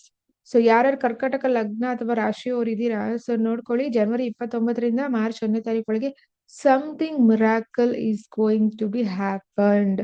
Very very good time. So ಯಾಕೆ ಅಂತ ಹೇಳಿದ್ರೆ ಉಚ್ಚ ಸ್ಥಾನದಲ್ಲಿದ್ದಾರೆ. ಅದು ಅವನು ಭಾಗ್ಯಾಧಿಪತಿಯ ಒಂದು ಮನೆಯಲ್ಲಿ ಬೇರೆ ಉಚ್ಚ ಮನೆ. ಹೌದು ರಾಹು ಇದ್ದಾರೆ, ಅದನ್ನ ಎಕ್ಸ್ಟ್ರೀಮ್ ಮಾಡ್ತಾನೆ. ಈ ಹಿಂದೆ ನೀವೇನೇನು ವ್ರತ ಪೂಜೆಗಳೆಲ್ಲ ಮಾಡಿರ್ತೀರಾ ಶುಕ್ರನಿಗೆ ಸಂಬಂಧಪಟ್ಟ ಹಾಗೆ, ಇಲ್ಲಿ ನಿಮ್ಗೆ ರಿಸಲ್ಟ್ ಸಿಗುತ್ತೆ ನೋಡಿ. ಯಾರಾದ್ರೂ ಡೈಮಂಡ್ ಪರ್ಚೇಸ್ ಮಾಡ್ಬೇಕು, ನಿಮ್ ಜಾತಕದಲ್ಲಿ ಶುಕ್ರ ಚೆನ್ನಾಗಿದ್ದಾನೆ ಅಂದಾಗ ನೀವು ಇಲ್ಲಿ ಮಾಡಿ. ಅಥವಾ ಬೆಳ್ಳಿ ಪರ್ಚೇಸ್ ಮಾಡ್ಬೇಕು, ಸೊ ಲಕ್ಷ್ಮಿ ಮುಖವಾಡ ಆಗಿರಬಹುದು, ಲಕ್ಷ್ಮಿಗೆ ಸಂಬಂಧಪಟ್ಟ ಹಾಗೆ ಏನಾದ್ರು ಮನೆಗೆ ತರಬೇಕು, ರೇಷ್ಮೆಗೆ ಸಂಬಂಧಪಟ್ಟಂತಹ ವಸ್ತುಗಳನ್ನ ಮನೆಗೆ ತರಬೇಕು ಅಂದಾಗ ಖಂಡಿತ ನೀವು ಈ ಒಂದು ಪೀರಿಯಡ್ ನ ಬಳಸ್ಕೊಳ್ಳಿ. ರೆಟ್ರೋನಲ್ಲಿ ತರಬೇಡಿ, ಅದು ಬಿಟ್ಟು ಬಳಸ್ಕೊಳ್ಳಿ. ರಾಹು ಇದ್ದಾನೆ but not to worry. So degree wise ಇನ್ನು ದೂರ ಇರುತ್ತೆ ಹಾಗಾಗಿ. ಸೊ ಹಾಗಾಗಿ ಒಳ್ಳೆ ಟೈಮ್ ಅಂತಾನೆ ಹೇಳ್ಬಹುದು. ಅಣ್ಣಂದರಿಂದ ಸಹಾಯ, ಅಕ್ಕಂದರಿಂದ ಸಹಾಯ, ಬಿಗ್ ಆರ್ಗನೈಸೇಷನ್ಸ್ ಇಂದ ನಿಮ್ಗೆ ಹೆಲ್ಪಿಂಗ್ ಬರುತ್ತೆ. ಯಾರಾದ್ರೂ NGO ದಲ್ಲಿದ್ರೆ ಅಥವಾ ಹಾಸ್ಪಿಟಲ್ಸ್ ಆಗಿರಬಹುದು, ಗವರ್ಮೆಂಟ್ ಸೆಕ್ಟರ್ಸ್ ಆಗಿರಬಹುದು, ನಿಮ್ಮ ಕುಟುಂಬದ ಕಡೆಯವರಿಂದ ನಿಮ್ಮದೇ ಹಣ ನಿಮಗೆ ವಾಪಸ್ ಬರೋ ಸಾಧ್ಯತೆ ಇದೆ. 4th house is indicated for domestic life. ನಿಮ್ಮ ಸುತ್ತಮುತ್ತಲಿನ ವಾತಾವರಣ ಅಂತಾನು ಹೇಳ್ತೀವಿ. ಸೊ ಹಾಗಾಗಿ ತುಂಬಾ ಒಳ್ಳೆ ಟೈಮ್ ಕರ್ಕಾಟಕ ಲಗ್ನದವರಿಗೆ. ಬ್ಯಾಕ್ ಟು ಬ್ಯಾಕ್ ಒಳ್ಳೆ ಟೈಮ್ ಬಂದಿದೆ ಫೈನಲಿ. ಸೊ ಶನಿ ಇನ್ನೇನು ಹೋಗ್ತಾ ಇದಾರಲ್ಲ ನೋಡಿ. ಹಾಗಾಗಿ ಒಂದು ಇಲ್ಲಿ ರೆಟ್ರೋ ಮುಗಿತಾ ಇದಾರೆ ಗುರು, ಅದ್ ನೆಕ್ಸ್ಟ್ ವಿಡಿಯೋ ಬರುತ್ತೆ. ಇನ್ನೊಂದು ಇಲ್ಲಿ ಶುಕ್ರ ನಿಮ್ಗೆ 1 ತಿಂಗಳು ಸಪೋರ್ಟ್ ಮಾಡ್ತದೆ. ಅದಾದ್ಮೇಲೆ ಮತ್ತೆ ಇನ್ನೂ 1.5 ತಿಂಗಳು ಸಿಗುತ್ತೆ. ಸೊ ಅದ್ರ ಜೊತೆಗೆ ಶನಿ ಬೇರೆ ಮೂವ್ ಆಗ್ತಾ ಇದಾರೆ. ನಿತ್ಯಸರು ಬಿಟ್ಟಂಗ ಆಯ್ತು ಸೊ ಇವರು. ಸೊ ಹಾಗಾಗಿ finally so very good time ಅಂತಾನೆ ಹೇಳಬಹುದು. ತುಂಬಾ ಚೆನ್ನಾಗಿದೆ, ಬಳಸ್ಕೊಳ್ಳಿ. ಸೊ 9th house ಅಲ್ಲಿ ಇರೋದ್ರಿಂದ ಖಂಡಿತ ಲಕ್ಷ್ಮಿಗೆ ಸಂಬಂಧಪಟ್ಟ ಹಾಗೆ ಅಥವಾ ಯಾವ್ದಾದ್ರು ಹೆಣ್ಣು ದೇವರುಗಳಿಗೆ ನೀವು ದೇವಸ್ಥಾನಗಳಿಗೆ ವಿಸಿಟ್ ಕೊಡುವಂತಹ ಸಾಧ್ಯತೆ ಇದೆ. ವಿಸಿಟ್ ಅಂದ್ರೆ ನಾರ್ಮಲ್ ವಿಸಿಟ್ ಅಲ್ಲ, ಸ್ಪೆಷಲ್ ಇವೆಂಟ್ಸ್, ಸ್ಪೆಷಲ್ ಆಗಿ ಏನಾದ್ರು ಸೇವೆಗಳನ್ನ ಮಾಡಿಸೋದು ಈ ತರ, ಅಥವಾ ತಿರುಪತಿ ವಿಸಿಟ್ ಹೈಲಿ ತೋರಿಸ್ತಾ ಇದೆ ಖಂಡಿತ. ಸೊ ಒಂದು ಪಾಸಿಟಿವ್ ಟೈಮ್ ಅಂತ ಹೇಳಬಹುದು. ಖಂಡಿತ ತುಂಬಾನೇ ಚೆನ್ನಾಗಿದೆ. ನೆಕ್ಸ್ಟ್ ಸಿಂಹ ಲಗ್ನಕ್ಕೆ ನೋಡೋಣ ಹೇಗಿದೆ ಅಂತ ಹೇಳಿ. ಲಗ್ನದಿಂದ 8ನೇ ಮನೆಯಲ್ಲಿ ಕೂತ್ಕೋತಾ ಇದೆ. 3ನೇ ಮನೆ ಅಧಿಪತಿ ಮತ್ತೆ 10ನೇ ಮನೆ ಅಧಿಪತಿ ಆಗಿರೋದ್ರಿಂದ ಖಂಡಿತ ಸೊ 8ನೇ ಮನೆ ಶುಕ್ರ ವೆರಿ ಬ್ಯಾಡ್. ಯಾರಿಗೆ ಸಿಂಹ ರಾಶಿ ಅಥವಾ ಸಿಂಹ ಲಗ್ನದವರಿಗೆ ವೆರಿ ಬ್ಯಾಡ್. ಬಟ್ ಅವನು ಉಚ್ಚ ಸ್ಥಾನದಲ್ಲಿದ್ದಾನೆ. ಸೊ ಉಚ್ಚವಾಗಿ ಬ್ಯಾಡ್ ಆಗತ್ತೆ. ಈಗ ನಿಮ್ಗೆ ರಾಹು ಜೊತೆ ಬೇರೆ ಇದಾನಲ್ಲ, be careful especially while driving. Yes, driving ಮಾಡುವಾಗ ತುಂಬಾ ಎಚ್ಚರಿಕೆಯಿಂದ ಇರಿ. ಯಾರಾದ್ರೂ ಬ್ರೋಕರೇಜ್ ಅಥವಾ ಅಕೌಂಟ್ಸ್, ಫಾರ್ ಎಕ್ಸಾಂಪಲ್ ನಿಮ್ಮ ಹತ್ರ ಲೈಸೆನ್ಸ್ ಇದ್ದು ನೀವೇನಾದ್ರೂ ಫಿನಾನ್ಸ್ ನಡೆಸ್ತಿದ್ರೆ, ಫಿನಾನ್ಸ್ ಸೇಲ್ಸ್ ಅಂಡ್ ಮಾರ್ಕೆಟಿಂಗ್ ನಡೆಸ್ತಿದ್ರೆ ಸೊ ನಿಮಗೆ ಸೊ ಲಾಸ್ ಆಗುತ್ತೆ ಅಥವಾ ಮೋಸ ಆಗುತ್ತೆ. ಫಾರ್ ಎಕ್ಸಾಂಪಲ್ ಯಾರೋ ಒಂದು 10 ಲಕ್ಷ ಕೊಡಿ, ನಿಮ್ಗೆ ಇಷ್ಟು % ಕೊಡ್ತೀನಿ, ಸೊ ನಾನು ಈ ತರ ಬಿಸ್ನೆಸ್ ಮಾಡ್ತಾ ಇದ್ದೀನಿ, ಅವ್ರು ನಿಮ್ಗೆ 20 ವರ್ಷ 30 ವರ್ಷ ಗೊತ್ತಿದ್ರು ಅಷ್ಟೇನೆ ಟೈಮ್ ಬ್ಯಾಡ್ ಇರೋವಾಗ ಎಲ್ಲೋ ಇನ್ವೆಸ್ಟ್ಮೆಂಟ್ ಮಾಡ್ಬಿಡಿ. ಒಂದು ಟ್ರಾವೆಲಿಂಗ್ಸ್ ಮಾಡುವಾಗ ಎಚ್ಚರಿಕೆಯಿಂದ ಇರಿ. ಹಾಗೆ 3ನೇದು ಸಿಬ್ಲಿಂಗ್ಸ್ ಜೊತೆ ವಾದ ವಿವಾದಕ್ಕೆ ಇಳಿಬೇಡಿ. 4ನೇದು ಬಾಸ್ ಜೊತೆ, ಬಿಕಾಸ್ ಅದು ನಿಮ್ಮ 10ನೇ ಮನೆ ಕೂಡ ಅಧಿಪತಿ ಕೂಡ ಹೌದು. ಸೊ ಕೆಲಸದ ವಿಚಾರದಲ್ಲಿ sudden transformation, 10th Lord going into the 8th house. So ಕೆಲಸ ಹೋಗೋ ಸಾಧ್ಯತೆ ಇದೆ ಸಿಂಹ ರಾಶಿ ಅಥವಾ ಲಗ್ನದವರಿಗೆ. ಸಡನ್ ಆಗಿ ಪಬ್ಲಿಕ್ ಅಲ್ಲಿ ಕೆಟ್ಟ ಹೆಸರು ಬರುತ್ತೆ. ಎಸ್ಪೆಷಲಿ ಪೊಲಿಟಿಷಿಯನ್ಸ್ ಯಾರಾದ್ರೂ ಇದ್ರೆ, ಏನಾದ್ರು ಅಫೇರ್ಸ್ ಇಟ್ಕೊಂಡಿದ್ರೆ ಈಗ ಇದು ಆಚೆ ಬರುತ್ತೆ. ಹಾಗೆ ರೈಡ್ ಆಗೋ ಸಾಧ್ಯತೆ ಕೂಡ ಇದೆ ಮನೆಯ ಮೇಲೆ. ಯಾರಾದ್ರೂ ಆತರ ಇಲ್ಲಿಗಲ್ ಆಕ್ಟಿವಿಟೀಸ್ ನಡೆಸ್ತಾ ಇದ್ರೆ, ಎಸ್ಪೆಷಲಿ ಹಾಸ್ಪಿಟಲ್ಸ್ ಆಗಿದ್ರೆ, ಸೊ ನೀವೇನ್ ಡ್ರಗ್ಸ್ ಸೇಲ್ ಮಾಡ್ತಾ ಇದೀರಾ ಅದ್ರ ರಿಲೇಟೆಡ್ ಟ್ಯಾಕ್ಸ್ ರಿಲೇಟೆಡ್ ಇಶ್ಯೂಸ್ ಆಗಿ ನಿಮ್ಗೆ ಆಚೆ ಬರುತ್ತೆ. ಸೊ ಟೋಟಲ್ ಆಗಿ be careful. Online betting games ಆಗಿರಬಹುದು ಅಥವಾ ಆನ್ಲೈನ್ ಗೇಮ್ಸ್ ಇದೇನು ಯಾರಾದ್ರೂ ಇದರಲ್ಲಿ ರಿಸರ್ಚ್ ಮಾಡ್ತಾ ಇದ್ರೆ, ಡೆವಲಪ್ ಮಾಡ್ತಾ ಇದ್ರೆ ಸಡನ್ ಆಗಿ ನಿಮ್ಗೆ ತೊಂದರೆ ಆಗೋ ಸಾಧ್ಯತೆ ಹೈಲಿ ಇದೆ. ಹಾಗಾಗಿ ನೋಡ್ಕೊಳ್ಳಿ. ಸೊ ಟೋಟಲಿ ಸಿಂಹ ರಾಶಿ ಅಥವಾ ಲಗ್ನದವರಿಗೆ ಇದು that C the most bad time. C 7th house Saturn already 2.5 years ಇಂದ ನಿಮ್ಗೆ ಪೇಜ್ ಅನ್ ಪಾಸಿಟಿವ್ ಆಗಿ ಕೊಟ್ಟಿದ್ದಾನೆ. ಅವನ ರೂಲ್ ಏನೋ ಅವ್ನು ಕೊಟ್ಟಿದ್ದಾನೆ. ಹಾಗಾಗಿ ಇಲ್ಲಿ ನಿಮ್ಗೆ ಯಾರಾದ್ರೂ ಲೈಸೆನ್ಸ್ಗಳಿಗೆ ಅಥವಾ ಗೌರ್ಮೆಂಟ್ ರಿಲೇಟೆಡ್ ಒಂದು ಬಿಸ್ನೆಸ್ ನ ಮಾಡ್ತಾ ಇರೋರು ಸಡನ್ ಆಗಿ ಇಲ್ಲಿ ಲಾಸ್ ಆಗ್ತೀರಾ ನೋಡಿ. ಜಾಬ್ ಅಂತೂ ಪ್ರಾಬ್ಲಮ್ ತೋರಿಸ್ತಾ ಇದೆ. ನಿಮ್ಮ ವೈಯಕ್ತಿಕ ಜಾತಕದಲ್ಲಿ ಜಾತಕ ಚೆನ್ನಾಗಿದ್ರೆ ಮಾತ್ರ ನಿಮ್ಗೆ ಫೇವರಬಲ್, ಇಲ್ಲ ಅಂದ್ರೆ ಮೈನಸ್ ಆಗುತ್ತೆ. ಹಣ ಕಳೆದುಕೊಳ್ಳುವ ಅಥವಾ ಮೋಸ ಹೋಗುವ ಅಥವಾ ಚಿನ್ನಾಭರಣಗಳನ್ನು ಕಳೆದುಕೊಳ್ಳುವ ಸಾಧ್ಯತೆ ಹೈಲಿ ಇದೆ. ಅಂಡ್ ಯಾರ್ಯಾರು ಸಿಂಹ ರಾಶಿ ಅಥವಾ ಲಗ್ನದವರು ಇದೀರಾ, ನಿಮ್ಮ ಬಾಡಿನ ಎಕ್ಸ್ಪೋಸ್ ಮಾಡಬೇಡಿ. That means like sleeveless dresses ಹಾಕೊಳ್ಳೋದು, ಬಾಯ್ಸ್ ಆದ್ರೂ ಅಷ್ಟೇ ಲೇಡೀಸ್ ಆದ್ರೂ ಅಷ್ಟೇ. ನಿಮ್ಮ ದೇಹ ಹೊರಗಡೆ ಅವ್ರಿಗೆ ಕಾಣಬಾರ್ದು. ಆದಷ್ಟು ಫುಲ್ ಕವರ್ ಮಾಡಿ ಈ ಪೀರಿಯಡ್ ಆಫ್ ಟೈಮ್ ಅಲ್ಲಿ. ಯಾಕೆ ಅಂತ ಹೇಳಿದ್ರೆ ಹೈಲಿ ನೆಗೆಟಿವ್ ಇಂಪ್ಯಾಕ್ಟ್ ಆಗುತ್ತೆ. So be careful. Media field ಅಲ್ಲಿ ಇರೋರು like hero heroines that's common. But normal ಪೀಪಲ್ಗೆ ಬಿ ಕೇರ್ಫುಲ್. ಹೈಲಿ ನಜರ್ ಆಗುತ್ತೆ, ನಜರ್ ದೋಷ ಆಗುತ್ತೆ ಈ ಬಾರಿ. ಸೊ ಹಾಗಾಗಿ ಬಿ ಕೇರ್ಫುಲ್. ಪುಟ್ಟ ಪುಟ್ಟ ಮಕ್ಕಳಿದ್ರೇನು ದಯವಿಟ್ಟು ಅವ್ರನ್ನ ಎಚ್ಚರಿಕೆಯಿಂದ ನೋಡ್ಕೊಳ್ಳಿ. ಮೆಟ್ಲು ಹತ್ತವಾಗ ಮೆಟ್ಲು ಇಳಿಯುವಾಗ ಜಾರಿ ಬೀಳೋದು ಈ ತರ ಹೈಲಿ ಇದೆ, ಸ್ವಲ್ಪ ನೋಡ್ಕೊಳ್ಳಿ. ಹಾಗೆ PCOD ಯಾರಿಗಾದ್ರೂ ಇತ್ತು, ಕನ್ಸೀವ್ ಯಾರಾದ್ರೂ ಆಗಿದ್ರೆ ಹೆಣ್ಮಕ್ಳು ನೀವಿದ್ರೆ, ನಿಮ್ಮ ದಶಾಭುಕ್ತಿಲಿ ಮೈನಸ್ ಇದ್ರೆ ಇಲ್ಲಿ ಮೈನಸ್ ಇರುತ್ತೆ. ಎರಡೂ ಒಂದ್ಸರಿ ಟ್ಯಾಲಿ ಮಾಡ್ಕೊಳ್ಳಿ. ಸೊ ಇದಕ್ಕೆ ಪರಿಹಾರ ಸಿಂಪಲ್. ಇದೇನು ಮಾಡಬೇಡಿ ಅಂತ ಹೇಳ್ತೀವೋ ಅದನ್ನ ಮಾಡ್ಬೇಡಿ ಅಷ್ಟೇನೆ. ಒಬ್ಬೊಬ್ರದ್ದು ಒಂದೊಂದರ ಜಾತಕ ಇರುತ್ತೆ. ಪರಿಹಾರ ಬಲ್ಕಲ್ ಕೊಟ್ಟಾಗ ನಿಮ್ಗೆ ಅದು ನೆಗೆಟಿವ್ ಆಗುತ್ತೆ. ಇಲ್ಲಿ ಡಿಗ್ರಿ ವೈಸ್ ನೋಡ್ಬೇಕಲ್ವಾ ನಿಮ್ ಜಾತಕದಲ್ಲಿ. ಹಂಗಾಗಿ ಮತ್ತೆ ಅಲ್ಲಿ ಬೇರೆ ಯಾವ್ದಾದ್ರು ಒಳ್ಳೆ ಗ್ರಹ ನಿಮ್ಗೆ ಸಪೋರ್ಟ್ ಕೊಡ್ತಾ ಇದೆಯಾ ನೋಡ್ಬೇಕಲ್ವಾ. ಹಂಗಾಗಿ ಸೊ ರೂಲ್ ಏನಪ್ಪಾ ಅಂತ ಹೇಳಿದ್ರೆ ಮೈನಸ್ ಇದೆ. ಸೊ ಹಾಗಾಗಿ ಬಿ ಕೇರ್ಫುಲ್. ನೆಕ್ಸ್ಟ್ ನಾವು ಕನ್ಯಾ ಲಗ್ನದವ್ರಿಗೆ ಹೋಗೋಣ. ಕನ್ಯಾ ಲಗ್ನದವ್ರಿಗೆ 2 ಮತ್ತು 9ನೇ ಮನೆ ಅಧಿಪತಿ 7ರಲ್ಲಿ ಕೂತ್ಕೋತಾ ಇದ್ದಾರೆ. ಮ್ಯಾರೇಜ್ ಅಲ್ಲಿ ಸಡನ್ ಆಗಿ ಮ್ಯಾರೇಜ್ ಸೆಟ್ ಆಗೋದು ಅಥವಾ ಪಬ್ಲಿಕ್ ಅಲ್ಲಿ ಒಳ್ಳೆ ಹೆಸರು ಕೀರ್ತಿ ಬರೋದು ಸೊ ಒಂದು ಹೈಲಿ ತೋರಿಸ್ತಾ ಇದೆ. ಕುಟುಂಬದವರ ಸಪೋರ್ಟ್ ನಿಮ್ಗೆ ಈ ಬಾರಿ ಹೆಚ್ಚು ಇದೆ ನೋಡಿ. ಅಂತ ಹೇಳಿದ್ರೆ ಲೈಕ್ ನಿಮ್ಮ ತಂದೆ ತಾಯಿಗಳ ಕಡೆಯಿಂದ ಅಥವಾ ನಿಮ್ಮ ಒಂದು ಕುಟುಂಬದವರ ಕಡೆಯಿಂದ ತುಂಬಾ ಹೈಲಿ ತೋರಿಸ್ತಾ ಇದೆ ಒಂದು ಸಪೋರ್ಟಿಂಗ್. ಸೊ ಇದನ್ನ ನೀವು ಬಳಸ್ಕೊಳ್ಳಿ. ನೆಕ್ಸ್ಟ್ ಹಣಕಾಸಿನ ವಿಚಾರವಾಗಿ ಖಂಡಿತ ಬಿಸ್ನೆಸ್ ಅಲ್ಲಿ ಸಡನ್ ಗ್ರೋತ್ ಆಗುತ್ತೆ. ಸಡನ್ ನೀವು ಎಕ್ಸ್ಪೆಕ್ಟೇ ಮಾಡಿರಲ್ಲ. ಈ ಮಂತ್ ನಾನು ಏನ್ ಹೇಳಿದ್ದೀನಿ ಆ ಡೇಟ್ ಅಲ್ಲಿ, ಆ ಮಂತ್ ಅಲ್ಲಿ ತುಂಬಾ ಚೆನ್ನಾಗಿ ಬಿಸ್ನೆಸ್ ಆಗುತ್ತೆ. ಒಳ್ಳೆ ಹಣಕಾಸಿನ ಪರಿಸ್ಥಿತಿ. ಸಡನ್ ಆಗಿ ಮದುವೆ ಸೆಟ್ ಆಗುತ್ತೆ. ಒಂದಷ್ಟು ಜನಕ್ಕೆ ಮದುವೆ ಆಲ್ರೆಡಿ ಫಿಕ್ಸ್ ಆಗಿದ್ರೆ ಅದು ಮದುವೆ ಕೂಡ ಬೇಗ ಆಗೋ ಸಾಧ್ಯತೆ ಹೈಲಿ ತೋರಿಸ್ತಾ ಇದೆ. ಬಟ್ 7th ಹೌಸ್ ಅಲ್ಲಿ ರಾಹು ಇದೆ. ನೀವು ಮಾಡೋ ಹೊಸದಾಗಿ ಬಿಸ್ನೆಸ್ ಏನಾದ್ರು ಮಾಡ್ಬೇಕಾದ್ರೆ ಈಗ ಮಾಡಬೇಡಿ. ಹಾಗೆ ನೀವೇನಾದ್ರೂ ಮದ್ವೆ ಈ ಮುಂದೆನೇ ಸೆಟ್ ಮಾಡಿದ್ರೆ ಓಕೆ. ಸೆಟ್ ಮಾಡ್ಲಿಲ್ಲ, ಈಗ ಸಡನ್ ಆಗಿ 1 ಮಂತ್ ಅಲ್ಲಿ ಸೆಟ್ ಆಗಿ ಮದ್ವೆ ಆಗ್ತಿದೆ ಅಂದ್ರೆ ಸಮಥಿಂಗ್ ಚೀಟಿಂಗ್ ತೋರಿಸ್ತಾ ಇದೆ. Be careful. ಅಂದ್ರೆ ಅವ್ರು ಓದಿರೋದೇ ಒಂದು, ನಿಮ್ಮ ಹತ್ರ ಹೇಳಿರೋದೇ ಒಂದು, ಇದು ಮೊದಲನೇ ಮದ್ವೆನಾ 2ನೇ ಮದ್ವೆನಾ ಅಂತ ಒಂದ್ಸರಿ ನೋಡ್ಕೊಳ್ಳಿ. ಹಾಗೆ ನೀವೇನಾದ್ರೂ ನಿಮ್ಮ ವೈಯಕ್ತಿಕ ಜಾತಕ ತೋರಿಸ್ಬೇಕು ಅಂದ್ರೆ ನೀವು ಮೆನ್ಷನ್ ಮಾಡಿ ಮೊದಲನೇ ಮದ್ವೆನಾ 2ನೇ ಮದ್ವೆನಾ ಅಂತ. ಯಾಕೆಂದ್ರೆ ಮೊದಲನೇ ಮದ್ವೆಗೆ 7ನೇ ಮನೆ ನೋಡ್ಬೇಕು, 2ನೇ ಮದ್ವೆಗೆ ಬೇರೆ ಮನೆ, 3ನೇ ಮನೆಗೆ ಬೇರೆ ಮನೆ, 3ನೇ ಮದ್ವೆಗೆ. ಇಲ್ಲಿ ವಿಷಯ ಏನು ಅಂದ್ರೆ ಇವ್ರು ನಾರ್ಮಲ್ ದೇವಸ್ಥಾನದ ಹತ್ರ ಪಂಚಾಂಗ ಹಿಡ್ಕೊಂಡಿರೋರ ಹತ್ರ ಕೇಳ್ಬಿಟ್ಟು 3 ಮದ್ವೆ ಆದ್ರೂ 7ನೇ ಮನೆನೇ ನೋಡ್ತಾ ಇರ್ತಾರೆ. ಹಂಗಾದ್ರೆ ಬೇರೆ ಮನೆ ನೋಡೋದೇ ಇಲ್ಲ. ಸೊ ಹಂಗಾಗಿ ನೀವು ಅವ್ರ ಹತ್ರ ಎಲ್ಲ ಕೇಳ್ಕೊಂಡು ನೀವು ನೆಕ್ಸ್ಟ್ ಜೀವನನ ರಿಸ್ಕಿನಲ್ಲಿ ಇಡ್ತಾ ಇದ್ದೀರಾ ಅಂದ್ರೆ ನೀವು ನೋಡ್ಕೊಳ್ಳಿ. ಈಗ ನಮ್ಮ ಹತ್ರ ಕೇಳ್ತೀರಾ ಅಂದ್ರೆ ನೀವು ಕ್ವಶನ್ ಅಲ್ಲಿ ಮೆನ್ಷನ್ ಮಾಡಿ ಏನ್ ರಿಲೇಟೆಡ್ ಕೇಳ್ತಿದೀನಿ ಅಂತ ಹೇಳಿ. ಸೊ ಕನ್ಯಾ ಲಗ್ನದವ್ರಿಗೆ ಹಣಕಾಸು ತುಂಬಾ ಚೆನ್ನಾಗಿದೆ, ನೇಮ್ ಫೇಮ್ ತುಂಬಾ ಚೆನ್ನಾಗಿದೆ. ಮದ್ವೆ ಹೊಸದಾಗಿ ಸೆಟ್ ಮಾಡ್ತಾ ಇದ್ದೀರಾ ಅಂದ್ರೆ ಚೀಟಿಂಗ್ ಆಗುತ್ತೆ. ಸೊ ಹಾಗೆ ಬಿಸ್ನೆಸ್ ಹೊಸದಾಗಿ ಸ್ಟಾರ್ಟ್ ಮಾಡ್ತಾ ಇದ್ದೀರಾ ಅಂದ್ರೆ ಡೆಫಿನೆಟ್ಲಿ ಅದು ಕಂಟಿನ್ಯೂ ಆಗಲ್ಲ, ಲಾಂಗ್ ಟರ್ಮ್ ಕಂಟಿನ್ಯೂ ಆಗೋದಿಲ್ಲ. ಅದಾದ ನಂತರ ಸೊ ಹೊಸದಾಗಿ ಯಾವುದೇ ಒಂದು ವಿಚಾರನ ಸ್ಟಾರ್ಟ್ ಮಾಡ್ಬೇಕಂದ್ರೆ ನಿಮ್ಮ ವೈಯಕ್ತಿಕ ಜಾತಕನ ನೋಡ್ಕೊಂಡು ನೀವು ಡಿಸಿಷನ್ ತಗೊಳ್ಳಿ. ನೆಕ್ಸ್ಟ್ ತುಲಾ ಲಗ್ನಕ್ಕೆ ಹೇಗಿದೆ ನೋಡೋಣ. ಸೊ ಲಗ್ನಾಧಿಪತಿ ಅಷ್ಟಮಾಧಿಪತಿ 6ನೇ ಮನೇಲಿ ಕೂತ್ಕೋತಾ ಇದ್ದಾರೆ. ಸೊ ಹಾಗಾಗಿ ಇವರಿಗೆ ತುಲಾ ಲಗ್ನದವರಿಗೆ ಅಥವಾ ತುಲಾ ರಾಶಿಯವರಿಗೆ ಚೆನ್ನಾಗಿಲ್ಲ. ಇಲ್ಲಿ ಏನ್ ಚೆನ್ನಾಗಿಲ್ವೋ ಅದನ್ನೇ ಅಷ್ಟೇ ನಾನು ಹೇಳ್ತೀನಿ. ಯಾರ ಹೇಳ್ತಾರೆ ಬರೀ ಕೆಟ್ಟದನ್ನೇ ಹೇಳ್ತೀರಾ ಅಂತ. ಒಳ್ಳೆದನ್ನೇ ಹೇಳ ನಿಮ್ಗೆ ಸಮಾಧಾನ ಮಾಡಿಸೋದಲ್ಲ. ಸೊ ಸ್ಟ್ರಿಕ್ಟ್ ಆಗಿರೋ ಟೀಚರ್ ಯಾರಿಗೂ ಇಷ್ಟ ಆಗೋದಿಲ್ಲ ಕ್ಲಾಸಲ್ಲಿ. ಹಾಗಾಗಿ ಫೈನ್. ಸೊ ಹಾಗಾಗಿ ತುಲಾ ಲಗ್ನದವರಿಗೆ ಈ ಬಾರಿ ಅಷ್ಟೊಂದು ಫೇವರಬಲ್ ಆಗಿಲ್ಲ. ಯಾಕೆಂದ್ರೆ 6ನೇ ಮನೆ ಶುಕ್ರ ಹೌದು ಉಚ್ಚ ಇದ್ದಾನೆ ನಿಜ, ಆದ್ರೆ 6ನೇ ಮನೆ ಶುಕ್ರ ಸೊ ಅಷ್ಟು ಫೇವರಬಲ್ ಆಗಿರೋದಿಲ್ಲ.